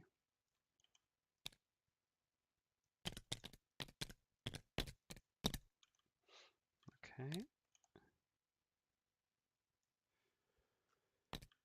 Ooh, trapping off our treasure chest, huh? We'll be coming for that regardless, hopefully.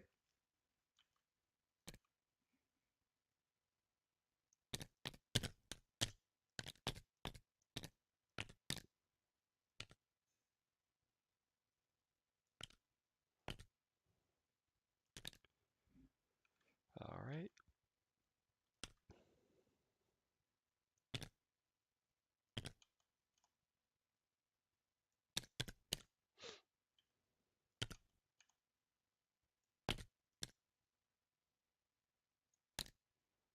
All right.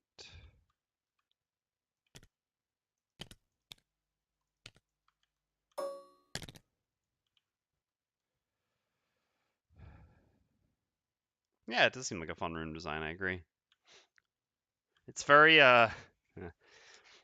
it's interesting because it is a fun, all right, what I should say is a lot of times the design of rooms in terms of how obstacles are placed seems to be attempted to give some sort of a strategic value while also seemingly organic. There's very little that seems organic about it, right? I mean, first of all, it's a place of drakes, more or less. Yet the drakes have set up a trap to block off a chest. Fair enough. Also, they've I mean, they've got this. You basically enter, but there's this convenient rock wall with drakes behind. I mean, range drakes behind it. Of course, only one person with jump is also the one that cannot pick up the chest. Dragons protect their chest. Yeah, but just dragons use traps. I mean, I guess the trap is like we could say. Well, it stuns. So what would this be? I don't know. Maybe they like spewed some fire onto some rocky type stuff, and I don't really know. But yeah, so they're clearly shed. Ah, all right, I can see that. They positioned a bunch of their dragon scales. Maybe they created a pitfall trap like that, right? They've set up some their pointiest dragon scales in the bottom of a pit, which they dug out with their claws, and then they kind of covered it over with a bit of rock and snow or whatever. And so then, yeah, you're like casually walking over, like, ooh, a chest. And then you step onto the rock and snow and you go tumbling through and impale yourself on the dragon scales, and that's how you get stunned. How many board games are there? Tens of thousands? Is tens of thousands fair? I think that's a reasonable guess. How many is our on Board Game Geek?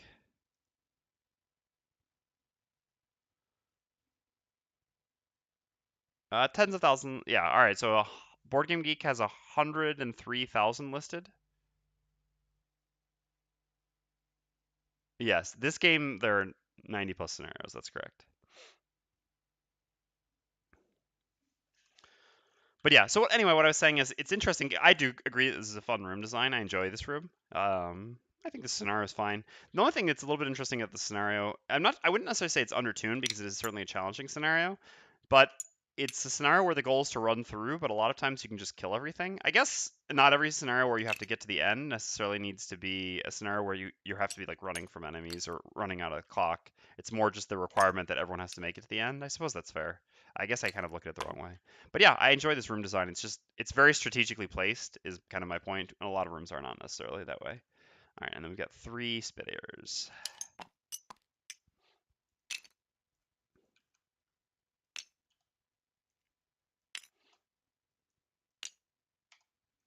Okay. So let's set these all up and flip them. Ooh, that's actually really good for us that they're not moving. That's going to mean that, oh, we're going to get so much trap value. That helps us a lot. That is a really nice flip. We've been pretty fortunate with flips this far. I was going to say that. I was afraid that I was then going to see the stun attacks here, but all right. Yeah, the AoEs is kind of annoying as well. Spitting Drakes have vicious cards. There's no doubt about that. So we need to set all the health. So Spitting Drakes all have 9 because they're all regulars. I know that regular Rending Drake also has 9. How much does the elite have? Is it 14 maybe? I want to say, oh, only 11. It's the Spittings that have 11, 14. Interesting how the Spitting Drakes have more health than the Rending Drakes, the elites at least. Okay, so our Mobilize isn't going to do anything against the Rending Drakes. The question is, can it do anything against the Spitting Drakes? I don't think so, because they have 3 range, but because of the triangle targeting, I think they can always hit. I guess theoretically, it could allow us to move somewhere where we could not have them AoE us.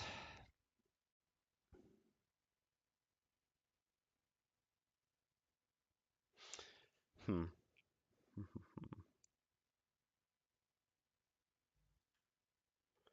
1, 2, expand. Yeah, they can always hit us. This is interesting, actually.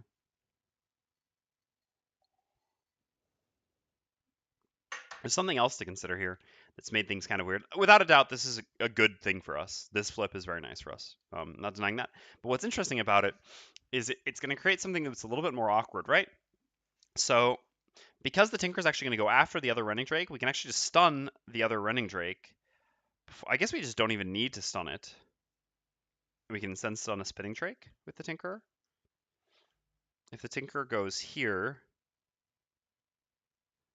then Tinker can stun this Spitting Drake. And the Mindthief, so we have 4 movement left. 1, 2, 3, 4. By going here, no, but we actually want to push this through the traps as well. So we actually don't even need to use the ice we're going to create here next turn, because Frigid Apparition is actually just worse than using the push, which uses 2 traps and kills. Ah, but at the other time, ooh, no, no, no, no. Oh, man. So we've got to get the push back, actually. So next turn, we actually need to go to here. All right, so this works. 1, 2, 3. Can't hit one of these. This kind of sucks. Because if we use, I guess we can just use a generic attack here. It's actually making more sense. Forgot how good generic attacks are with the Mindthief. Although I guess it doesn't matter either because the trap should. No, I guess the trap doesn't kill, actually. Because how much damage are the traps here? So the traps are only 6 damage. Yeah, all right. So this actually works. Because our push, so if we go here, the next turn we can use Perverse Edge to stun this one, and we can use our push attack to knock him, because it's an amazingly enough push 3, actually knock him all the way into the spike trap, which is good for us because the Scoundrel and the Tinker can't jump, so otherwise they won't be able to get this. And as ECO eloquently pointed out, the Mindthief is actually the only one with jump, but is the only one who doesn't want to pick up the chest. So yeah, this actually sets up as a good turn for us next turn. So we'll just move there with Cranium Overload, and we'll use the top of Hostile Takeover. And again, missing out on the ice on Hostile Takeover doesn't matter because we're not actually going to use ice next turn. So we actually don't need Frigid Apparition because the traps are even better, being both stun and damage. So we'll use the top of Hostile Takeover simply as a generic attack 4, targeting Drake number 4. We need a +1 here or next turn in order to actually kill this Drake, because it's going to heal 2. That's the opposite of a +1. All right, so our attack does 3, putting this down to 6, because it's going to be up to 8, and the trap will... Oh, no, we'll kill it because we'll have our attack. Yeah. Never mind, I'm an idiot. We're not just pushing it. All right, so then we're done. So then the Rending Drakes are going to gain 2 shield, heal themselves for 2. So this was a very good turn for us. In the sense of what they did, at least. Should we have moved to here? Yeah, we actually probably should have, right? This is actually going to make things a little bit more annoying for us. I'm not sure if it actually does. We'll see. And then we'll be strengthened. The reason for moving to here would have been potentially allowing the Scoundrel then to just move, to here or here, basically. Not having to move so far in. We'll see. Without the Spitting Drakes AoEing. Because the Tinker is going to go here, so there's no crossover there because they don't have the Diamond enhancement yet, but still. Okay, so the Running Drakes are done. So then the Tinker goes. Tinker has a move 4 with Harmless Contraption. 1, 2, 3, 4 to here. And is going to use the top of Stun Shot to make an attack 1, range 3 stun, targeting Drake number 2. Spitting Drake number 2. Okay. Yeah, we'll take every little bit of damage we can get, obviously. Can't wait to get this wound. Oh, I cannot wait to use this attack so much. And so then the Tinker is done. So then it's the Scoundrel's turn. So we got to move 6 with Backstab. 1, 2, 3, 4. Oh, we can't make it to a coin. What a terrible world to live in. So we should almost always be, we should always be making a ranged attack here on the Spitting Drakes, not the Rending Drakes, because we're probably going to just be able to kill both Rending Drakes no matter what. Just using the traps alone, and plus the Mindthief's attacks, and they're going to be stunned, etc. Plus they have 2 shield this turn, so it makes so much more sense to attack these. We just need to make sure we don't position in a way that we get AoE, but this actually works. It just sucks that we don't make it to a coin. Oh well. I guess we couldn't have made it to a coin. We wouldn't have had range. Oh well. So he's Backstab as a move 6. 1, 2, 3, 4, 5, 6. We could use our boots to make it to a coin, but then, like I said, we wouldn't get an attack. Moving here is fine. So we move there with Backstab, and then we use Swiftbow. So it is actually good that we kept Swiftbow over Hidden Blades. Otherwise, we would have had to go here, and then we would have taken a bunch of AoEs. So this was the more reasonable choice, which is good to hear. I guess we should hit the stun one, even though it's stunned. The stun's going to go away at the end of this turn. It's better to try to be able to kill one sooner rather than later. So yeah, we'll make an attack 3, targeting Spitting Drake number 2, using the top of Swiftbow, which is an attack 3 range 4. Still very weird that this class has that attack, for the record. So it does 4 damage, actually, putting him down to 3. I do agree that this is just... the bottom Swiftbow makes perfect sense to me. There you can Volatile Concoction, the Mindthief, to get some Fearsome Blade for double push value. Oh yeah, I'm definitely going to do that, because I will use Perverse Edge, which will give me ice. That's absolutely the intention, because I need to get the push back to be able to use these traps. Swiftbow's bottom makes a lot of sense to me. It's very Scoundrel. I think the numbers on it now are fine. The top of Swiftbow, I understand that it was supposed to be kind of like a relatively generically useful action, but it just feels so out of place in this class. Having a nice ranged attack is good, but at least the dagger throwing, with throwing knives and flurry, this is thematic and kind of fits, with the whole fan of knives theme for this type of class. But Swiftbow just stands out so much. It's basically an attack that belongs to another class in the game, yet somehow is on this class as well, basically. I don't know. It's just a weird action. I don't really agree so much with this being there. It provides a lot of flexibility, and again, I'm not arguing about the power level of the card. It actually makes for a good card. It just thematically doesn't make a lot of sense, and it's just so much better than other level 1 range classes, which just also doesn't really make much sense. It's just the best level 1 range attack of all the starting classes, essentially. I guess it's actually not as good as Massive Boulder, although Massive Boulder is also something of an outlier. Anyway, Spitting Drakes, so they can never hit 2 targets. 1, 2, 3, expand. 1, 2, 3, expand. And none of them need to move. Aren't rogues usually proficient with bows? Would that be the case? Are rogues usually proficient with bows? So, in like D&D setting, the class that I think of being proficient with bow is like Ranger, right? And Rangers are an offshoot of fighters, not rogues, I think, right?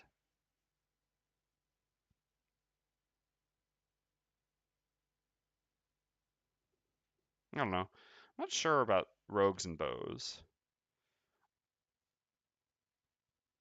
What would be what's an example of like a rogue type class being proficient with bows? Would be my question. But even then, all right. So even if you would say that rogues are proficient with bows, which I mean may have some basis, my point about this would still be that it's just there isn't anything else to fit that really fits that theme, right, for this entire class. I mean, so let's look at the cards that we haven't taken. No, but I mean, multiple dagger, knife throwing attacks. Well, technically we have the flintlock. And this, at least, this is a one of, at least, is a little bit more thematic, just like randomly having this gunny type thing, which is also quite roguelike. But I don't know, just having this one-off bow.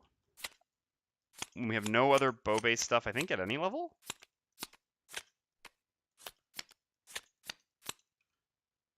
Burning oils, no. I mean, the argument, I guess, is that the rogue has a lot of different tools at his, or in this case, her disposal, like the flintlock and the bow and stuff like that. But yeah, so there's actually no other. So I mean, if the argument is because rogues are proficient with bows, it would make sense that there should be more things to support that, I guess, as opposed to it really just being like a one-off, especially being an overpowered. I mean, not overpowered, but kind of overtuned one-off.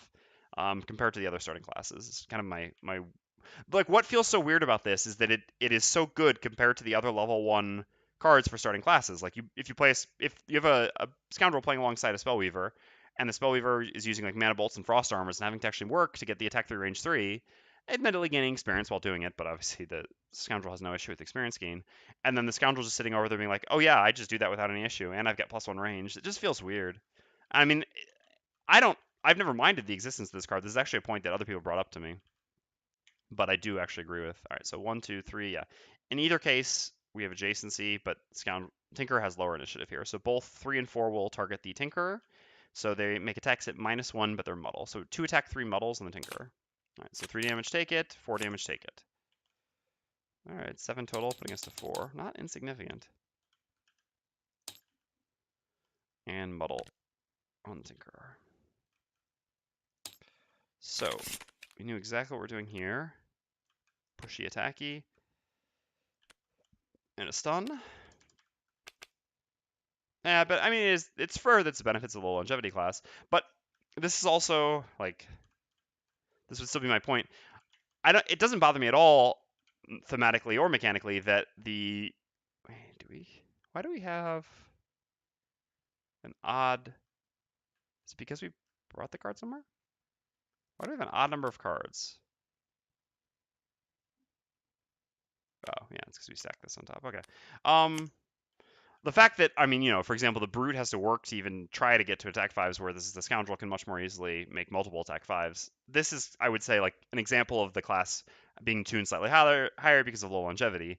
It's just weird. Or like Flurry of Blades, being kind of good. This also is fine. I mean, like, not Flurry of Blades, Hidden Daggers. Hidden Daggers, it's more, yeah, I guess it's more of a theme question than a mechanics question. Hey, Lord Potatoes. Can I call you Potatoes? No, Patatos? How is that actually supposed to be pronounced in your mind?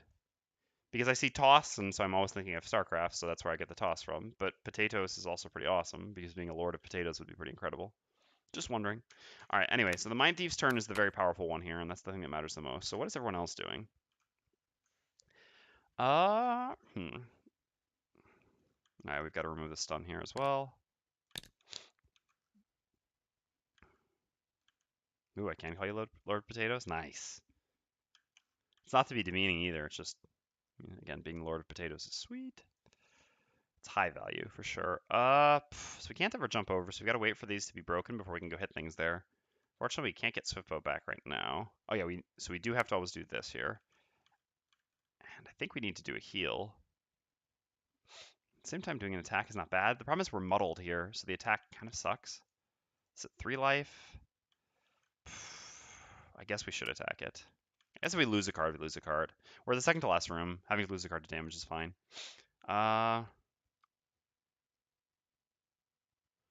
So the Scoundrel needs to... So basically, the Tinker can only hit here. The Scoundrel can move here and hit these two, which is fine. Hidden, I mean, so this gives us an attack 2 plus an attack 2, which should kill one of them, which is obviously valuable. The downside is if they do one of their numerous AoEs, then we don't actually want to be next to each other, but we can always play around that as the time comes. I mean, I guess the Tinker can't move, so that might mean just the Scoundrel doesn't attack or something, which would be pretty bad. So which move should we use? I guess we don't really need late initiative, and we're just using generic movement, so we can actually just use this to move. To go here, and then hit both of these. That's fine. I mean, the goal of eliminating one Spitting Drake seems pretty good. They do attack for 4 per turn, so every one we eliminate is quite valuable.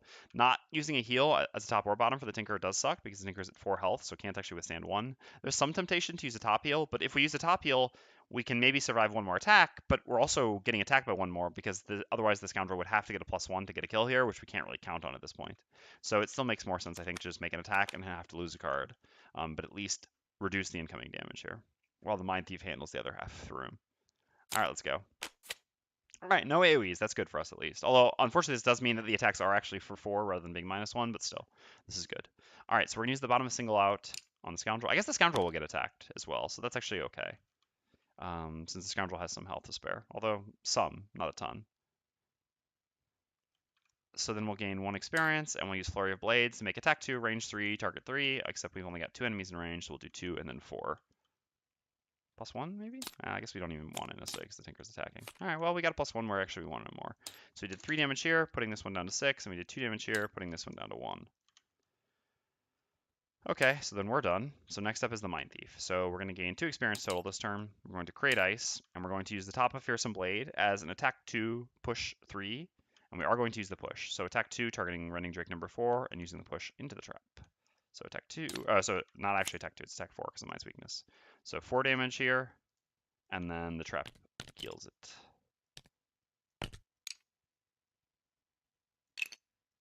Beautiful. Freeing up our ability to go to the chest. It's because when I created my account, I made a mistake, because in French, patatos is patate. Ah, vous êtes français.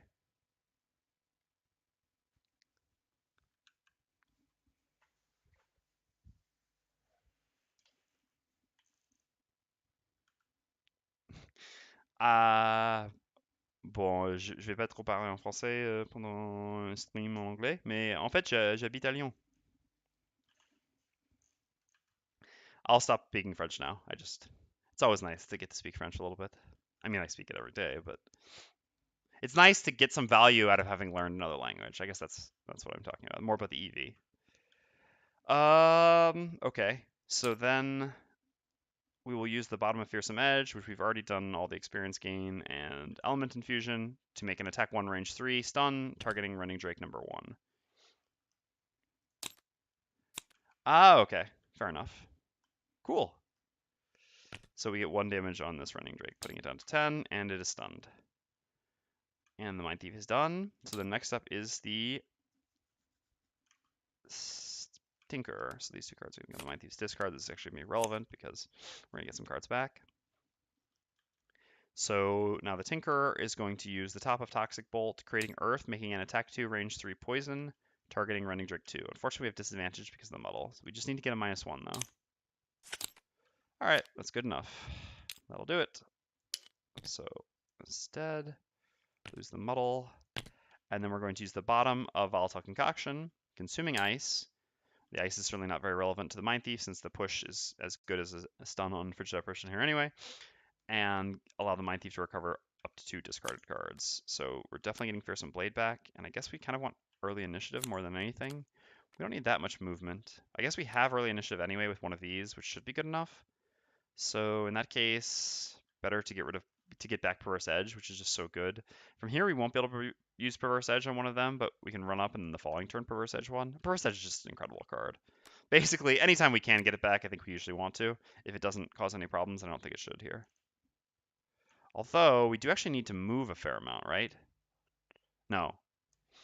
So next turn we need to go to here, but then from there, 1, 2, 3, 4, or 1.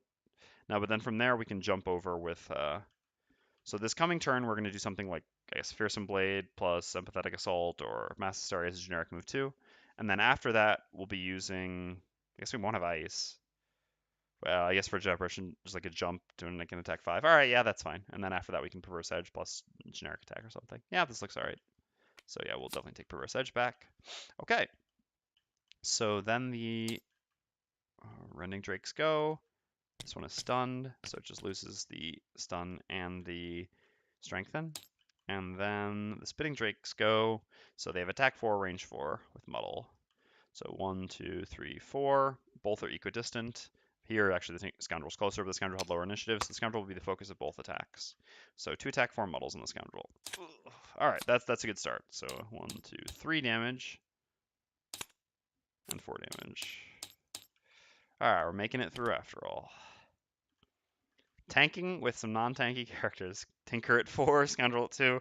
The Mindthief having the being the tankiest character left in the party for the time being is a rather strange situation, without a doubt. All right, so time for some pushy goodness. And guess better to save the bottom heal, although it's unlikely we're ever going to use it as a bottom heal. So I guess, I don't know if the 11 initiative can actually be better than 12, but we're never going to be close enough to take the attacks anyway. Well, no, we're never going to be able to use it for a move afterwards, because we need to move with a larger move, and then after that, Perverse Edge is just better than Empathetic Assault. I think. Unless we end up killing the thing we're next to. All right. That is actually a fair argument. If somehow, when we get over to here, like after we jumped over, the thing that the Spitting Drake we go next to dies, Empathetic Assault could still be a move to heal to move next the other thing and attack, whereas Perverse Edge won't work if the thing next to us is dead. Well, it kind of will, because giving up a top action but still stunning the only remaining enemy is fine, but I think this still gives us the option, and we only lose 1 initiative here, and I think it's extremely unlikely that Rending Drakes have a specifically 11 initiative, although I am afraid. Okay, so what is the plan here? So this Rending Drake should die. It sucks that we don't have boots. Our move 4 isn't actually going to get us to a coin or the chest. So what should the Tinker be doing here? We could fire off a Crankbow shot to kill one of these. We have the goggles. Yeah, I think that's actually fine. We haven't played a loss yet this rest cycle, and because we're at 10 cards, playing 1 loss going down to 8 is quite convenient, and I think the Crankbow is fine here. Right now we're in a bit of trouble, but if we eliminate one of the 2 Spitting Drakes as well, it makes the situation a lot better. Scoundrel may still have to lose a card. Probably will actually still have to lose a card. But but if we heal the Scoundrel instead, but then there's one more attacker, someone's still losing a card no matter what. So yeah, I think Crankbowing is fine. And in that case, now the problem is that we need good initiative to move. We also want to probably make it to one of the coins. This is the issue with this play. We don't have good initiative while making a big move. I guess we just don't move this turn and we use... Oh, but this initiative isn't any better. Oof. All right. Well, I guess we're just going to use this to move maybe even down to here, where the coin will be. Oh, we won't... God, it's just annoying to get coins here. I think we have time, though. We're doing really, really well in longevity for now. We'll see how that happens over the next couple turns. But yeah, I think it's so important to make sure that we go before the Drakes do go. So I think using the 17, even if it's only going to allow us to heal the Tinker or the Scoundrel for 1, is worth it. And I think the Scoundrel will actually just heal herself, because we can't actually make it to attack anything. And then we can move... Got a 5? What? 1, 2, 3, 4... The numbers just don't work out very well for us here, huh? I guess we'll go grab one of these coins then. With one of our moves. So we would have to get this coin, I guess, because then the Tinker can go here and heal us. All right, that works. So in that case, we can use anything to move. Duelist Advance gives us more movement the following turn, actually. Ooh, yeah, so I guess we should save a big move and Duelist Advance to maybe make it to the far end, because with 8, 1, 2, 3, 1, 2, 3, well, we make it to a coin at least, and then we can Swift Bow the following turn. All right, yeah, it's fine. So while the Mindthief and the Tinker are the Mindthief is figuring out how to kill everything in the room. The Tinker is figuring out how to keep this Scoundrel alive, and the Scoundrel is figuring out how to loot as efficiently as possible. This is an effective party. Oh, God. All right, let's go. There it is. That is the one, huh? Oof. All right, well, good that we're killing one of them, hopefully. And 72. So the Scoundrel actually goes first. Gonna heal herself for 3. Using the top special mixture, and then we're going to use Open Wound to move going to here. We're going to lose this, and we're going to get the coin. Okay. Then Stun's brutal. Yeah, someone's getting stunned no matter what here, though. And none of us are really in a position to long rest. The closest would be the Scoundrel, but I don't think it's going to be the Scoundrel that can get attacked. I mean, that we really want to get attacked here, even if she is up to 5. I mean, well, it wouldn't be 2, but yeah, then we wouldn't get a coin. It's not worth it. Scoundrel doesn't care. The rest of the party's like, come on, just tank the stun attack. You'd like to long rest anyway. And Scoundrel's like, yeah, but money. All right. So next up, we have the Mindthief. We're going to use the bottom of Mass Hysteria as a generic move 2. Just moving to here. And then we're going to use the top of Fearsome Blade, gaining 1 experience. So, yeah, I mean, I guess you don't have the choice to use Mind's Weakness. What's interesting is we'd actually prefer not to use Mind's Weakness here. Yeah. I guess we can just discard it right now. But that feels bad for going forward. That's an interesting question, though. So, I mean, I guess not. I've never considered that it is, but it is something to actually think about. Is an augment an added effect on other attacks? Or is it just, I mean, are your attacks always like this? I've always assumed that it is your attacks are always like this. Anyway, so, this is tough. This is tough. So why is this tough? Well, our push actually puts him through 2 traps and kills him no matter what. The traps do 6 damage each. And we actually really want to get into the second trap so that someone doesn't end up having to tank this, which would suck. So we actually don't want to deal basically any damage to him with the attack. Unfortunately, we have to attack him. The attack is an attack 2. Did we gain our experience yet? Yes, we did. So the attack is an attack 2. With Mind's Weakness, it becomes a 4, which means if we get a +0 or higher, we actually kill the Drake on the first trap rather than the second trap. I'm just going to assume that I cannot choose not to have this. So I'm actually just going to discard the Mind's Weakness now. This is bad for when we have to fight the Spitting Drakes afterwards, but having to tank the trap while trying to get the Spitting Drakes would be even worse. So we'll discard the Mind's Weakness, and we'll make an attack 2, push 3, targeting the Elite Rending Drake. So now we just have to not get a +2 or crit. Well, we didn't need to get rid of the Mind's Weakness, but we had no way of knowing that, obviously. So coin dropped there. The Elite is dead. What was our battle goal again? No, loot nothing. I guess the Tinker also maybe wants to spring a trap. Meh, we'll see. All right, so then we're done. So then next up is the Tinker himself. So we're going to use Crankbow. We gain 2 experience, make an attack 6, range 5. We're going to use our Eagle Eye Goggles. We're making our attack 6, targeting Drake number 4. So attack 6 with advantage. Alright, this is 6 health. We did 7 damage. So this Drake is dead. And then we're going to use the bottom of Restorative Mist to do a move 2, heal 1, affect all adjacent allies. Is it us who should tank the stun? No, I don't think so. I guess the Mindthief doesn't have Mind's Weakness either, so tanking the stun is okay. Alright, so we're going to move to here, which heals the Scoundrel for 1. Alright, there are no more Rending Drakes. They're eliminated, so there's just the one Spitting Drake. So Spitting Drake makes an attack -2, range 4. Yeah, unfortunately we couldn't stay out of range of this, since he is actually not moving, but we had to go to to this spot, basically, in order to push, and that push was easily worth it. So 1, 2, 3, 4. Attack -2, so an attack 2 stun, targeting the Mindthief. Alright, Mindthief takes 2 damage and takes a stun. Stun sucks, no doubt about it. So be it. So now the question we have with the Mindthief is, should we long rest or should we just throw 2 cards away? I think it's better to just throw 2 cards away. So what do we want to throw away? I guess we probably want to use this plus this, because we need a big move to make it down there, and that's just our best attack, even if it's only an attack 3 at this point. So better to throw these away. I don't think there's any reason to use Empathetic Assault's Loss here. And we won't be close enough to use Perverse Edge as bottom, so we can just throw these 2 away this turn. These will just be discarded because we're stunned. All right, so Scoundrel's turn is very obvious. So the Tinker's turn is going to involve running onto a coin for sure. So we need to save our bigger move. And when we use the top heal, it doesn't really matter much. We can't heal the Tinker before she runs away. Hey, Lord Potatoes, thank you very much. I appreciate the subscription. It's really kind of you. Thank you. Je suppose que je peux dire merci beaucoup.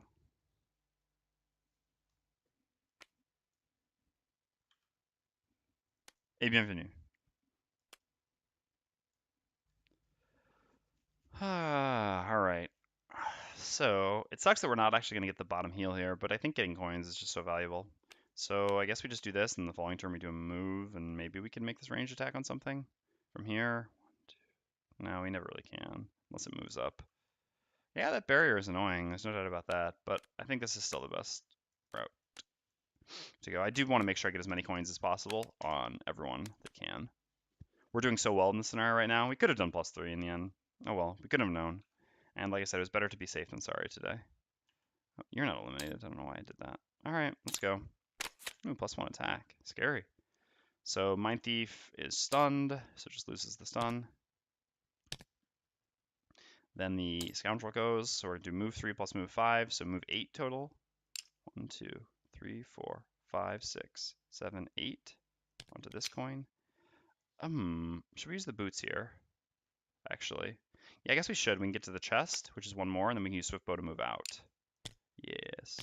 Because we can long rest here, I think, pretty safely. There's only one enemy left. Mindthief will take care of it. We're looting. That's what we do. All right. So what is this chest? Chest number 58.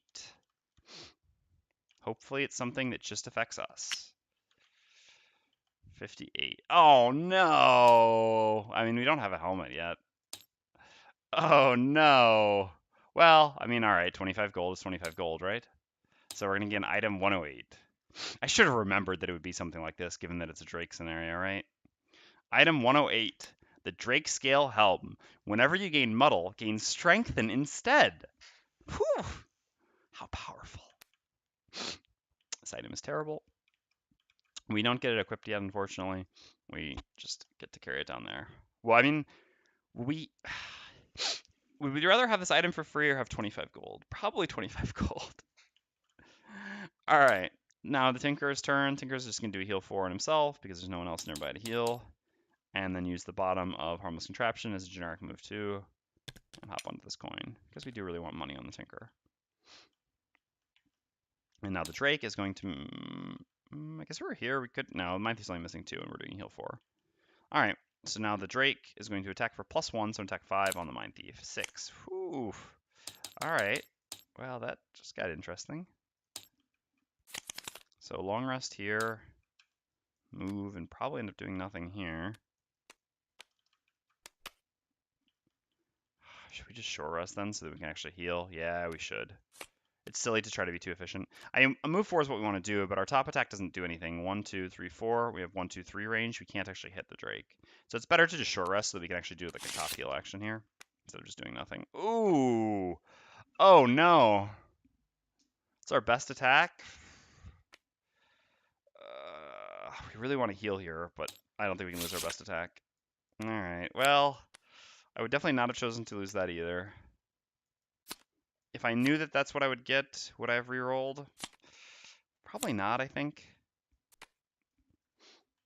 Because we also really want to go before the Drake goes and heal the Mindthief. We only got this one heal left now. We don't have an early initiative move 4 except for the one card we really can't lose. I guess we could just not care about having... No, but that's still not actually useful in this room. All right. Well, we're going to go medium initiative, but the spinning Drakes are typically pretty slow as well, so I guess that's okay. And we're going to walk over and heal the Mindthief. Mindthief is going to do... Oh, yeah, but the Mindthief has an issue now where if she jumps to here... No, but we can actually heal her here. All right, that works. Okay. Let's go. So, Mindthief first. We're going to do move 4 jump at the bottom of feedback loop. 1, 2, 3 to here. And then we're going to use the top of Frigid Apparition just as an attack 3.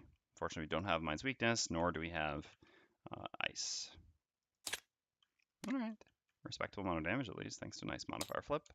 So 5 damage puts that Spinning Drake down to 4. And then the Tinkerer's turn is going to be move 4 with Crankbow. Should the Mindthief go invisible now? So we don't get it both hit with the AoE? No, we won't both get it with AoE. 1, 2, 3, 4, going to here. And then 1, 2, 3 ranged on the heal, doing heal 4 on the Mindthief. Putting the Mindthief back up to 6, which is much better. All right. So then the Spitting Drake goes, is going to move 1 away and hit the Mindthief. Can't expand to hit both. So it's an attack -2, so an attack 2, Poison Muddle. All right, missed. It's not bad. Poisoned and muddled, although we're going to long rest, so the muddle matters very little. And then speaking of long rest, the Scoundrel recurs, heal 2, refresh Boots of Striding, get all the items back.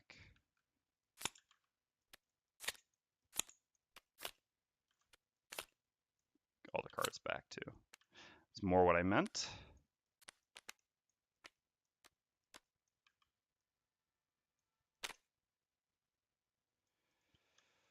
So we want to keep a swift bow because we can go 1, 2, 1, 2, 3. We use boots to go there. Yes. Everything for the looting. So which card do we want to get rid of at this point? I guess we can just get rid of.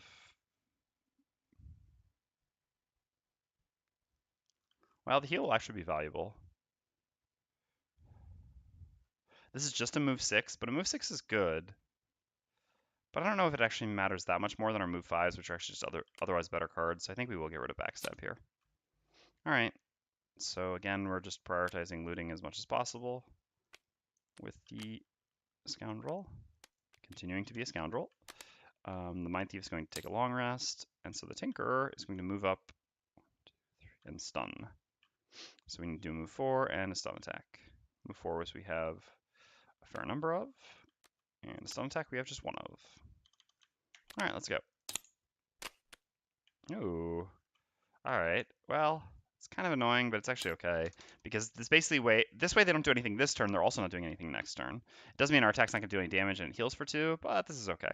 So shield 2, heal 2 self, and strengthen. Done. Now the Scoundrel goes. We're going to use the bottom swift bow as a move to loot one, or loot every hex you enter with his action. So we do 1, 2. Can't wait to have that +1. Oh, it's coming after this scenario too. And then we're going to use the top of Duelist Advance as a move 3, plus using our Boots of Striding to get move 5 total. 1, 2, 3, 4, just going to this coin. Mm-hmm. Yeah. And this is how you play a Scoundrel. All right. And then the Tinker's going to go and do a move 4 with Dangerous Contraption. Oh, but that was the Tinker's coin. All right, fine.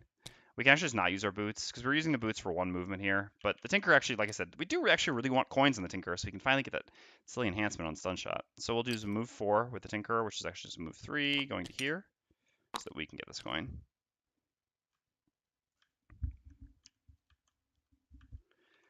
And then we're going to use the top of Stun Shot as an attack 1, range 3 stun, targeting this Drake. I actually already put the stun on it, slowly enough, but... Oh, wow, we actually got 1 damage because it had shield 2 this turn, thanks to its action. Are you playing the physical board game? Yes, I do play the physical board game, although I haven't for a while. Since streaming frequently, it's cut my need to play the physical board game so much. So it's been a couple months since I played the physical board game, but I have done around, I would probably say 150 scenarios in the physical board game. Completed almost 2 campaigns in the physical board game. Got 1 campaign to Prosperity 8. The other one was, I think, Prosperity 6 or 7. All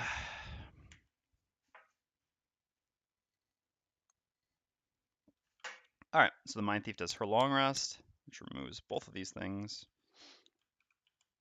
And ends the round. So no healing, no refreshing, but choosing which card to lose. Really only lost 1 card this far? That's amazing. Our longevity is great. Tinker helps a lot with that, without a doubt. Have we really only lost 1 card this far? Was that not a mistake? How many turns in are we? 14? No? Yeah, I guess that's correct. The effect of a Hamina Potion, bringing back Mind's Weakness. Yeah, we have only. Do you think this is the best board game in the market right now? Yes, I really do. I mean, obviously it depends on what kind of a board game you're looking for, right? This is a cooperative game. If you prefer competitive games, there are different things. It also, I mean, this is a campaign experience, so it takes a long. I mean, you need to make sure you have a group of people that will play a number of scenarios. I mean, like 50 hours at least, more like 100 probably, of playing the same game, which can be a little bit different with other games. My top games, otherwise, I really like Spirit Island a lot for a co-op game, which is a single instance rather than campaign based. Terra Mystica for competitive would probably be my favorite choice. So it kind of depends what exactly you're looking for, but I think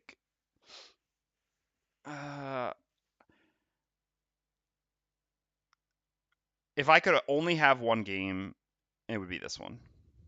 That's for sure.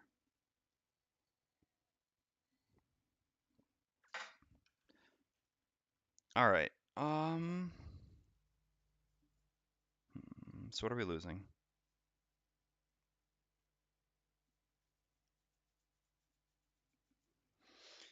Probably still takeover. I'm not sure how good it's going to be in the last room. Same argument can be made for Mass Hysteria. Mass Hysteria was also pretty underwhelming in here. Well, we just used it as a move in the end. Yeah, we can get rid of Mass Hysteria. Oh no, there are no more traps, right? Yeah, there are no more traps. I'm not looking at this, I'm just looking here, because we set all the things to the side, so we can actually see that there are no more traps. So in that case, actually we can get rid of our push. I mean, technically there's one trap here, but we're not pushing him back into it because he flies, and it's too far. Okay, thanks. This will probably be my next purchase. Yeah, I would recommend it. Although, like I said, if you are looking to buy it, I believe, I don't know the details on this because obviously since I already have, well, 2 copies actually, I don't really follow the ebb and flow of stock, but I know that there's supposed to be a 4th printing coming. I don't know if it's already out or how soon it arrives, but basically my point would be that you should try to, hold on. There's this as well. You should try to wait. Well, make sure that you can get the game at MSRP or lower. I wouldn't recommend, I mean, because there are a lot of scalpers trying to sell it for higher. Otherwise, you can also, there's this link. Hold on. This is actually on the subreddit yesterday, posted by Themris himself. Mouse is on the wrong screen. Ah, it's so annoying that it's on the wrong side. All right. So there's this link. If you're patient and you want to get it even cheaper, there's a mass drop. I've never personally participated in mass drops, but there's a lot of information provided about it there. And I know a lot of people do like mass drop. So if you're, so the biggest issue with that is that the shipping date is apparently February. So you will have a long time to wait. If you want to try to get it before the holidays, that's probably not the way to go. But if you want to get it for cheap, that is only 110 rather than I think MSRP is 140. So there's certainly something to be said for considering that. If it just depends whether it's time or money, which is the more constraining factor for you for picking up the game. But that's a way to consider it. Otherwise, just check on I don't know on Amazon right now. Yes, it's 110 US dollars there. The normal MSRP I believe is 140.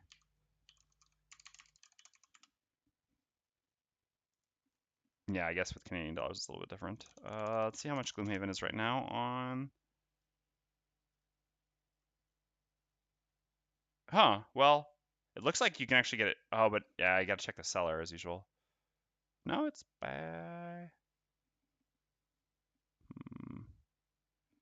I think this is the right one. No, that's Amazon.com. Okay. Well, or otherwise, I guess no, this is just better than that right now. Apparently, I didn't know this, but it looks like Amazon has it for very cheap.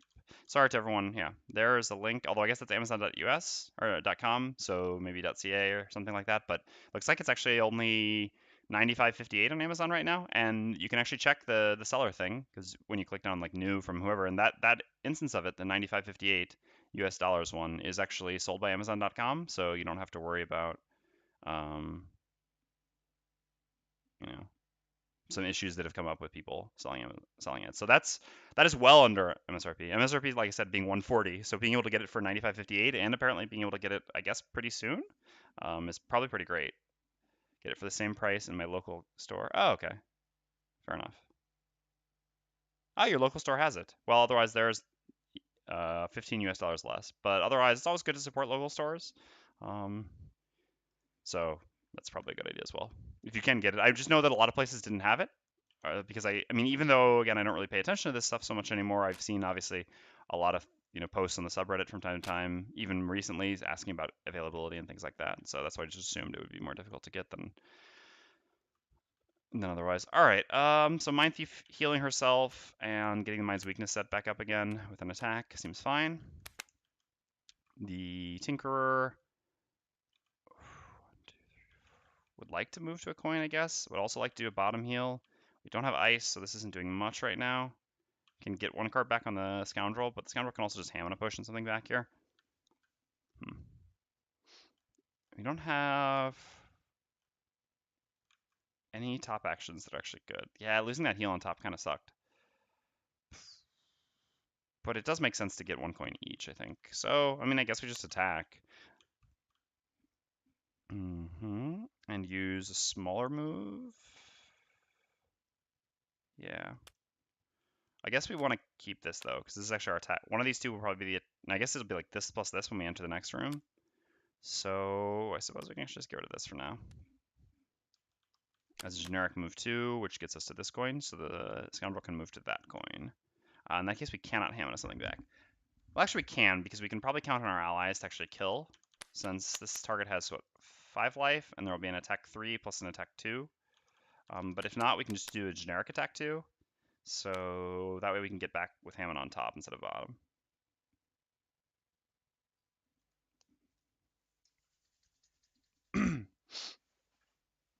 I do agree, Oren. I think that is a great price point for Gloomhaven. Personally, I backed on the Kickstarter, so I got it for even actually more expensive than that. The initial Kickstarter, I believe, was $100 instead of $95, so it's even cheaper than I was able to get it originally. I'm surprised that it's actually so low because I always see people asking about the availability. All right, so we need to go after both of them ideally. So 18, so what is after? 33, but that doesn't get us to the far coin. I guess 33 works because it can just be our generic attack too. Yeah, sure. So we don't want to go too late because we do want to make sure we kill it. Otherwise, we can just go up and make a generic attack 2 anyway. Oh no, we actually probably want this for... Oh yeah, but if they kill it, then we can heal ourselves. That's nice. I guess we'll probably heal ourselves no matter what since it's done. So we should save the ability to go early next turn, and we should use this as a big move. So what we want to do here is we want to go after our allies. I guess going after doesn't matter so much because the enemy is stunned, so it's not going to do anything this turn no matter what. So that doesn't matter. But we could actually finish it off with a generic attack. But we actually don't want to do a generic attack with this card. We'd like to heal ourselves. So we can actually just move and heal ourselves now. And if we still need to finish it off with a generic attack, we can do that next turn. Otherwise, maybe we don't end up hammoning, but that's not the end of the world either. And those two should kill. All right, here we go. Yeah, well, you're trying to stun, but you're stunned, so you can't. All right, Mindthief's first. We're going to do a move 2, heal 2 self. We don't want to get the coins, so we're just going to move down to here. Healing for 2. And then we're going to use Mind's Weakness, gaining 1 experience, activating it, and making an attack 3. All right, so down to 1. Next up is the Tinkerer. So the Tinkerer is going to use the top of Toxic Bolt to make an attack 2, range 3 poison, hitting the same Drake. Okay, well, it's not going to die in the end then, but that's okay. It's stunned and we've got time. So then we'll use the bottom of Harmless Contraption as a generic move 2, and move to this coin.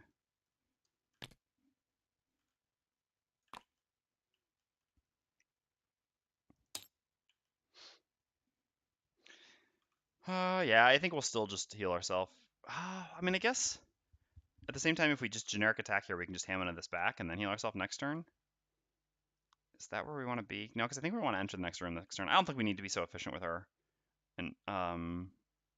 actions here in terms of longevity. We've got 1 room left. We only actually have to run through it, so sure. Let's do a move 5 with the Scoundrel. But I guess we kind of also want to grab the coin. But then, just change anything. What if we heal this turn and we use generic attack next turn? I guess that's kind of the same thing. Or we could just do a generic move next turn to pick up the coin after we get a kill with flanking strike. Yeah, that seems fine. All right, so let's do the heal 3 self then. Bring ourselves up to 11. And the Spitting Drake is stunned. Okay.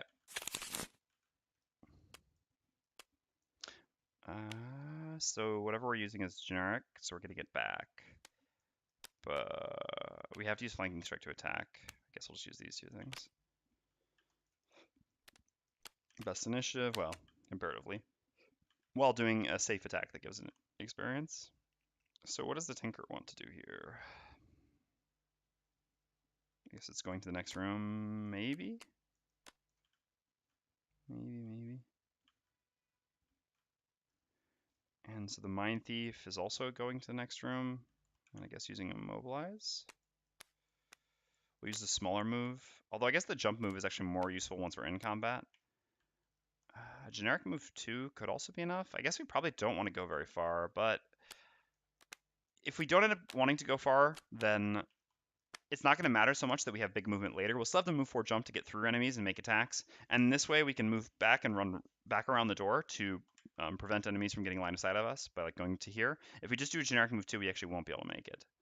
So this actually makes more sense. This way, if we want to go in, we have enough movement to go in. If we don't want to go in, we have enough movement to make it back here. And we're not going to really miss having this move later, I think, because we still have one big move to go through.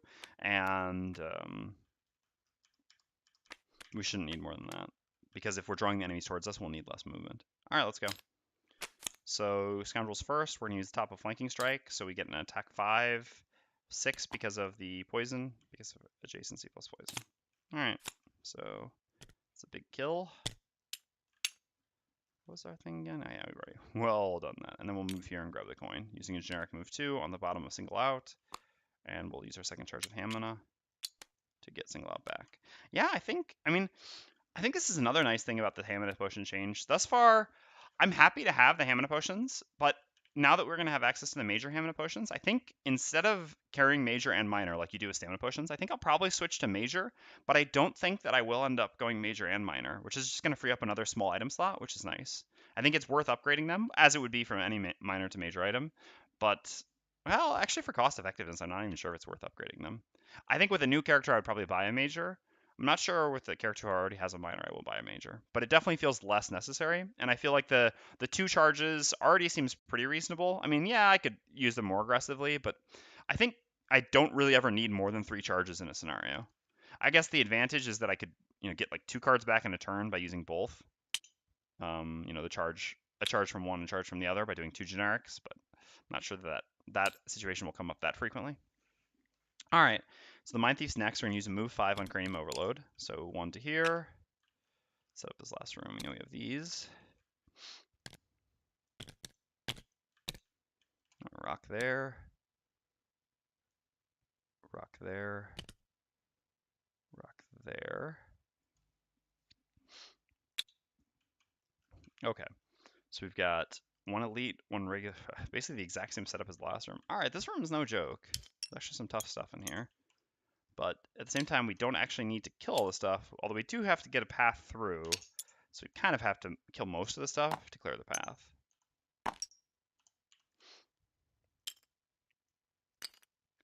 All right, so let's set healths again. So your health is 11, your health is 9, right? Yes, and these are all 9s.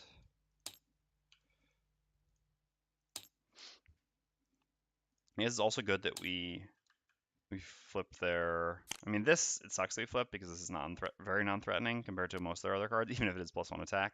But it's definitely good that we flip this. Oh, but this is actually this turn. Okay, that's nice. Yeah, because this is still the same round. All right, what are you doing? -1 move. How much is that actually, though? So 5 movement for the regular, 3 movement for. 5 movement for the elite, 3 for the regular. 1, 2, 3. So I think if we go here, if we go here 1, 2, we can immobilize this one, which is nice. Then neither of these will hit anyone. The question is, will these hit things? Probably. -1 movement, so 3 movement, but 4 range. Yeah. Well, I can't go here. So 1, 2, 3, 3. So all of them will get to hit stuff.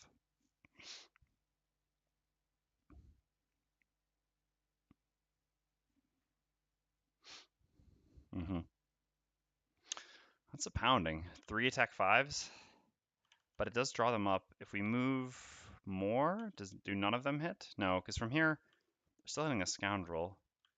And the Scoundrel's actually already there, so it changes nothing. Well, this one wouldn't. So let's see. Yeah, so 2 of them would still hit the Scoundrel. And by not immobilizing this one's also gonna 1, 2, 3, 4, hit. Yeah, so it is still better to do this. All the Spinning Drakes are going to get the hit here, but at the same time, we're gonna stop the Rending Drake from hitting. And if we move back more, we would only end up stopping one of the Spinning Drakes from getting hit, but we would also take a hit from the Rending Drake. And the Rending Drake hits harder than the Spinning Drakes, even the Spinning Drakes with +1. Plus, this draws the Spinning Drakes up. Although I guess that doesn't. They're getting drawn up anyway. But all right, so let's do it. So we'll create ice, gain 1 experience, do an attack 2, range 4, immobilize, targeting the elite Running Drake. Oof. That's a turn of some misses. I guess it was missed last round, missed this round. All right, well, things can get a little harder if we miss this much. We've missed a lot this scenario. Well, I guess it's fitting for us. All right, and then the Running Drakes go. So the regular has only 3 movement, the elite is immobilized. 1, 2, 3. Okay. So now it is the Tinkerer's turn.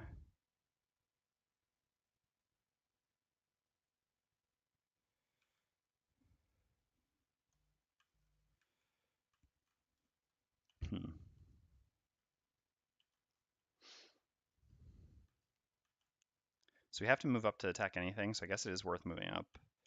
Problem is then we're going to take all the attacks. We have 7 life. We're going to have to lose a lot of cards then, actually.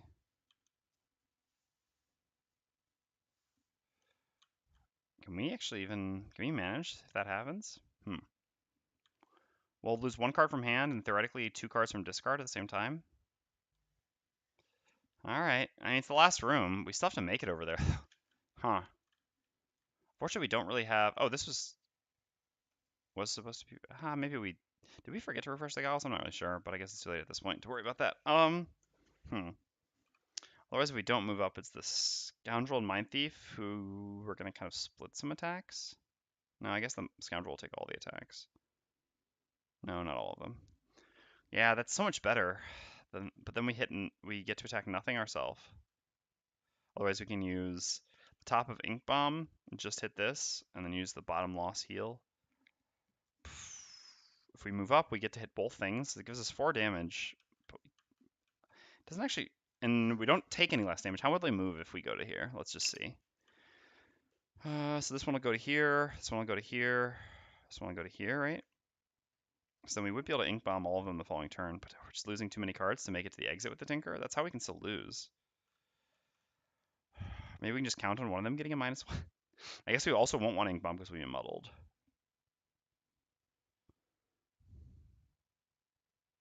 No, I think this is fine. I think this is worth doing.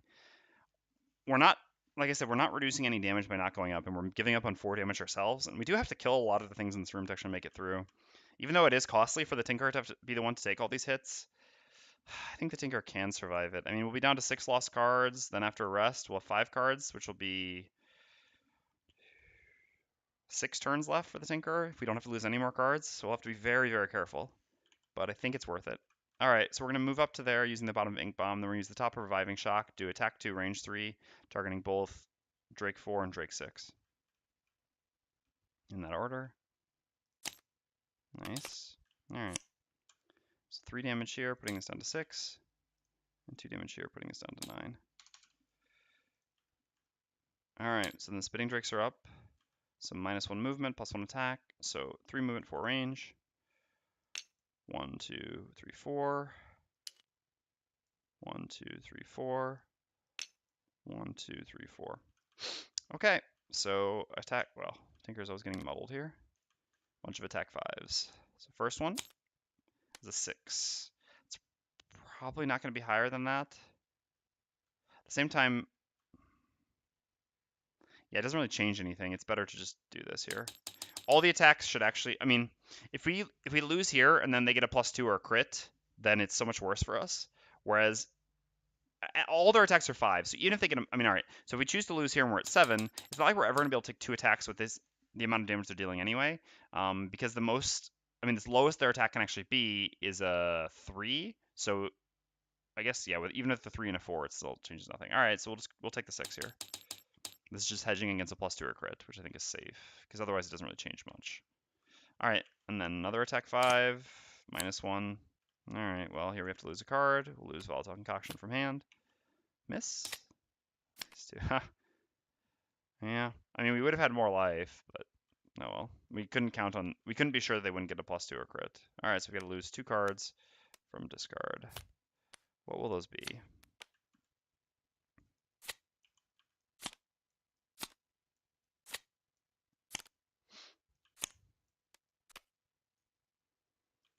So we need big movement. Oh, Crankbush should be lost. Oops. Oh god, this actually makes it even worse. We do not have many turns to make it there. We don't have jump. Oh god. We may have just lost the scenario. I didn't really... That's my own fault, though, for putting in the wrong pile. Wow, are we going to lose the scenario, which we were doing so well on?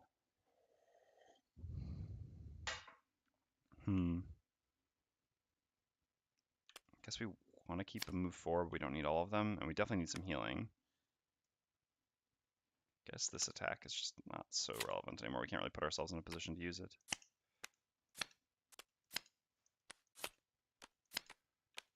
I think we probably want to try to take a long rest, although I'm not sure we actually can. We'll see. Let's see what everyone else can do. All right. So, Scoundrel. Can move up to here, but Flurry isn't very good. The Mindthief does have a jump.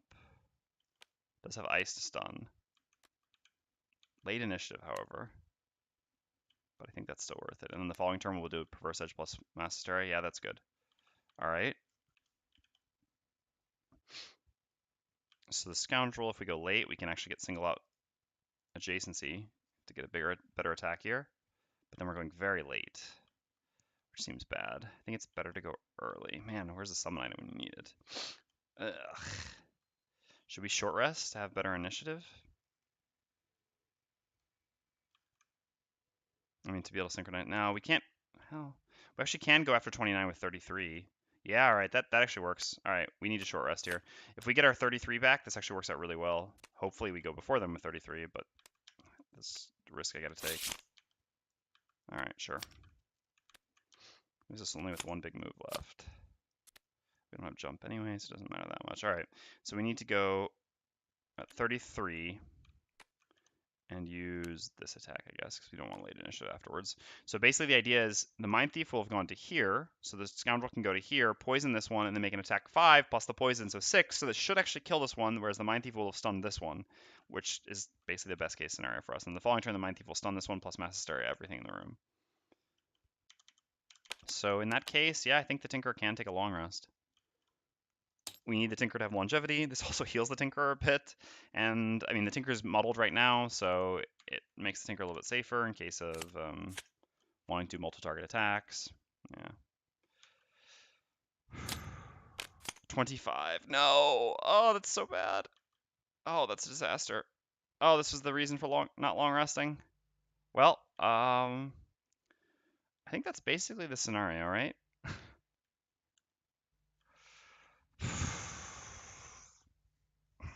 I should have considered that. Had the Tinker short rest. Man, I can't believe I'm going to lose this scenario. All because of poor play, too, at the end here. I was just being careless. It was going so well for me that I just stopped being as focused as I should have been. Well, I think the Tinker decision last turn was fine. Although, again, it was also a little bit predicated on having one more card than we actually did. But this is my own fault, so this was, again, not paying attention. And here, yeah, I had such a high upside, but I guess it was just so possible the Running Drakes could have gone before me. In that case, I should have just had the Tinker short rest to not be so exposed. It was 4 initiative, which did it to us. But this will be a loss. This is 100% a loss, actually, at this point, I think. The Tinker can never make it here. All right, the Running Drake goes here, because we're going to... The problem is the wound, actually. Yeah. Yeah, this is actually 100% a loss, right? Because we'll have to lose 2 cards from the discard here, and then when our turn begins, we'll have to lose 2 cards from the discard as well. Yeah, we lose. Jeez. Just like that. Oh, man, that feels so bad. It's rough, actually, with this party. Having no one that can really enter rooms is the biggest issue. When you enter a room that has a bunch of ranged enemies hitting for so hard, the party just doesn't have anything you can do about that. Like I said, in 2 players, you solve this by going invisible on both of them, but in 3 players, someone always gets attacked. I guess this was the mistake of finishing this off. Otherwise, we could have actually, if the Scoundrel hadn't put herself here, then we wouldn't have had to do this. I mean, we wouldn't have been forced to stay in range of them. We could have moved out of range of them, which would have saved us 15 damage. But because the Scoundrel was there anyway, we were going to take, 10 damage no matter what. But yeah, this is a loss. All right. Well, I guess not if they miss. Then not technically a loss. I mean, so the Running Drake specifically has to miss here. All right. I guess because of our choice to lose on the +1, or not lose on the +1 too, otherwise the wound wouldn't cause us to lose. But yeah, like I said, if we had not lost there, but we had lost, and then they'd got a +2 or crit, then we probably lose. So, well, all right. The Elite Running Drake attacks the Tinkerer. Miss? No. So we have to lose 2 cards from discard. Doesn't matter really, because we never get another turn. All right. Man. Tinker liability as usual. And wounded, so we will never successfully complete the scenario. So at this point, we can just try to get a little bit more money before it ends. And then we'll call it. I've got a bunch of stuff to do before the people get here today anyway, so we'll be stopping a little bit early. Sorry about this. Yeah. I played on only +2 in the hopes of not having to repeat this scenario next week, and I'm still going to have to repeat the scenario next week regardless. Feels kind of bad. But yeah, when you play badly, you should lose. This is important. This party composition, though, it's just crazy how different it is. How much worse it is, to be perfectly honest. I mean, I guess it requires more careful play, but the truth is it is really just a lot worse. The other party, it was easy to play carefully. It's just entering rooms is so hard. That's always the most difficult part for us, the beginning of rooms. I mean, that's kind of true for any party, but the Cragheart, the Brute, the Spellweaver, all these classes make it easier. I mean, how easy it was when we were playing with the Spellweaver instead of the Tinker. Or, sorry, even instead of the Scoundrel, I guess. Yeah. Yeah, this party composition is not so great. I mean, it's not that it's not so great, it's just not as well suited to playing on high difficulty. The fact that these enemies were hitting for 5 each is just so much compared to our HP pools. And then, yeah, like stuff like this back to the Scoundrel's not going to have jump for a long time. Creates bad situations like this. I mean, the Scoundrels literally can do nothing now. Alright, well, the Mindthief doesn't move 4 jump. 2. So we just want to try to get coins at this point. Man, we gave up all those coins for nothing too, huh? Alright, so we'll go to, I guess here, why not? And then we'll use, I guess if we go here, maybe we, no, the Tinker is not getting attacked instead of us. Sure, it doesn't really matter. Alright, we'll consume the ice, gain 1 experience, and this gives us an attack 5 stun, targeting Drake number 4. We've had a lot of those this scenario too, there's no doubt about that. A lot of those. Alright, well, we'll use the invisibility cloak. Try to get a little bit of money. God, the number of misses we've had. Alright, well, the Scoundrel can do absolutely nothing here. Yeah, Gripeaway indeed. Just gonna do a generic move to here, I suppose, and heal ourselves for 1. Alright. No, actually we need to do a generic move too, because otherwise we're getting expanded. They don't actually have line of sight of us, but it's safe to go here. We've got plenty of movement, doesn't really matter. Okay, so they're all gonna pummel the Tinker now, which is funny because it would be so easy for these two to just beat the scenario, but if it was just kill all enemies. I guess not, since he doesn't have the Invis Cloak, but it's just funny that the party becomes better when the Tinker dies. Alright, a bunch of attacks on the Tinker. Alright, so the first attack is lose 2 cards. I mean, normally we'd be tanking for the Tinker, but again, the wound makes it so that it doesn't matter. At the beginning of the Tinker's turn, the Tinker loses 1 life, so we have to, before the heal, so we would have to lose 2 cards to that, which would put us at 1 card in our discard, which would mean that we could never long rest. Alright, next attack on the Tinker is an exhausted Tinker. Do we lose the scenario immediately? Yep, the scenario is lost. Alright, well, I guess that just ends it immediately. Alright, no big deal. Well, we lost. That was unexpected, but it's good that we can if we play poorly. It's going to take some getting used to play with this party effectively, I guess. Fortunately, we got a bit of money, which should help us a little bit. Alright, so let's see that. Well, I guess I will keep this helmet on the Scoundrel for now, since we're going to be going against Spitting Drakes, since we'll be repeating this scenario. Afterwards, I'll probably sell it, but given that I know we'll redo the same scenario, the helmet is actually decent. Man, that sucks so badly, though. Missing those 2 check marks after not looting the entire scenario as the Mindthief when we need 10 gold so badly, too. Alright, well, who did get money? So the Tinker gained 5 experience and 12 money. Okay. And the Mindthief gained just 13 experience.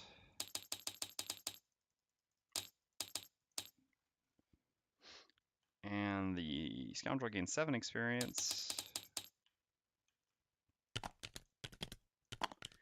And 30 money. Piles of cash. Alright. Well, 30 is actually a convenient amount of money. Where are you, Swiftbow? We're just going to immediately use that to put +1 movement on the bottom of Swiftbow. I think it's a very worthwhile enhancement. Pays for itself quite quickly, allowing us to loot a lot more. Conjunction of that and our Boots of Striding. I guess we should buy another small item now, huh? I think that's reasonable. Now we've got that. Our other small item should almost certainly be a minor healing pot. So where are the minor healing pots? We've somehow deleted all of them. Now here's one. We should have more of them, right? I guess we maybe deleted some of them because we don't have 4 of them, certainly. Maybe they're over here somewhere else, hiding out. I don't really know. No? Oh no, they're just, some of them are here. Anyway, we should have 1 more because none of them have any. Alright, so we'll buy this. It costs 8 gold. Yes. So we get on to 2. This is certainly worth having. And that's the maximum number of small items we can have for now. It's not the most valuable small item that this class can have, but again, just because of the fact that we can actually afford that now. I'm not sure what actually would be better. I'm not sure there's actually much that is better. A minor mana potion would be worthwhile while playing with the Mindthief, although I'm not sure if that's absolutely necessary. Maybe because of 9 cards, we do want the Major Hamina. Well, maybe consider trying out both of them. I actually have to make the Major Hamina in Photoshop. Yeah, interestingly enough, we don't have any of the stuff down here that we really want in this class yet. Oh yeah, no, the other small item will be a summon. We'll pick up one of those. One of those, but not yet. I mean, I guess that will actually be our next item, but yeah. I think it's better to just spend the 8 gold now to get this, rather than waiting to 50 gold to get that. Even though the summon item is more valuable, I would think, than the healing potion. We'll get that around the time we get level 5, which should work out very well. Alright, so let's clear our experience. So there's just one last thing I'm going to ask for those people who are here. This is the question I had for Themris when we were doing custom class testing. I'm just going to show everyone something real quick, since we've got a little bit of extra time. Tinker carrying the party. And hey, Corlard, it's been a little while. No, the Tinker is not carrying the party. Admittedly, it wasn't really the Tinker's fault what happened here. It was more mine. But there's no doubt that the party is significantly worse because of the existence of the Tinker in the party. I mean, this party is worse than our other 3-player party by an enormous margin, I think. It's a little bit unfair to say that after having played with the enhanced version of the previous party, but I think it's still true.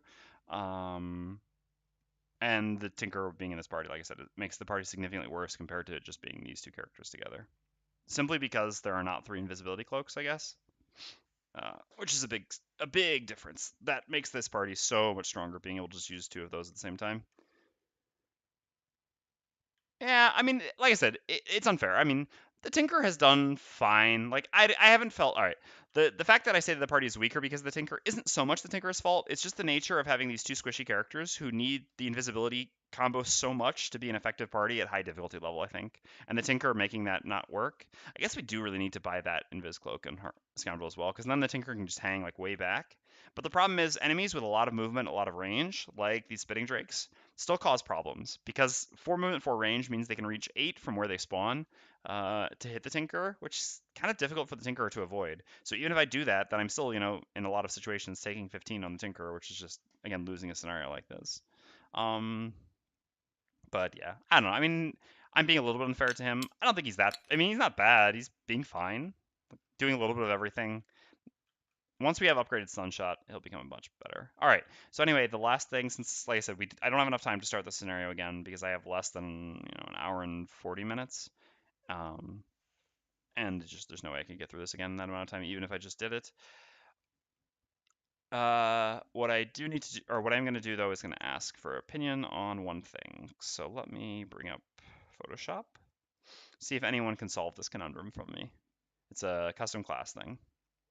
I'm just going to show you all something real quick.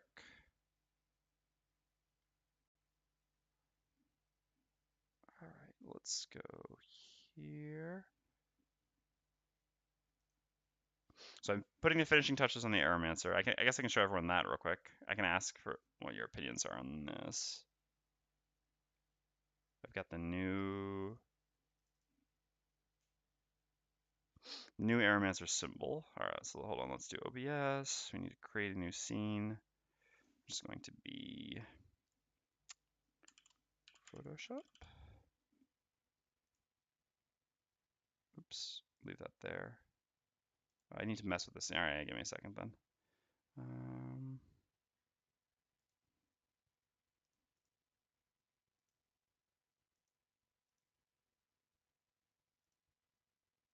I guess it's just this one. All right. Does this show what I'm looking at here? Yes, it does. All right. So this is the new Aeromancer symbol. Opinions? I mean, it's a little more decided in the final class name. I didn't come up with anything else, so it just seems like it's gonna be Aeromancer. If someone comes up with any good suggestions, I'm all ears, but otherwise, this looks like what it's gonna be. So this is the symbol we've settled on. It's a little bit more color shaded than it should be based on traditional symbols in Gloomhaven. I mean, normally it's a little bit darker here and a little bit lighter here. The gradient difference is smaller, but I actually don't mind it. I mean, I could change it at this point, but I've already gone through and done it on all the cards, and I think it looks all right anyway. So yeah, that's the final symbol. Let's see, what else do we had? This is what the final mat will look like. Well, again, this is placeholder art, but we've kind of got all this done. I'll be releasing all this on Thursday, but let me just bring up the thing that I actually wanted help with real quick. So let's see here. Chronomancer. SD files. Sure. All right. Turn off grid. I assume everyone can see this, hopefully. All right. So I'm starting work on a little bit on the Chronomancer because I'm gonna. So actually, I guess I should explain to everyone before I kind of go off on this tangent for anyone who doesn't want to hang around. So, oh crap, I should also cut the recording because obviously people watching the recording don't care at all about this, or if they do, they can message me. All right. Well, to everyone who's watching the recording, thanks. We'll be. Well, I mean, you'll see the next VOD soon. I guess I don't need to say that. It's just silly. All right. Have a nice day.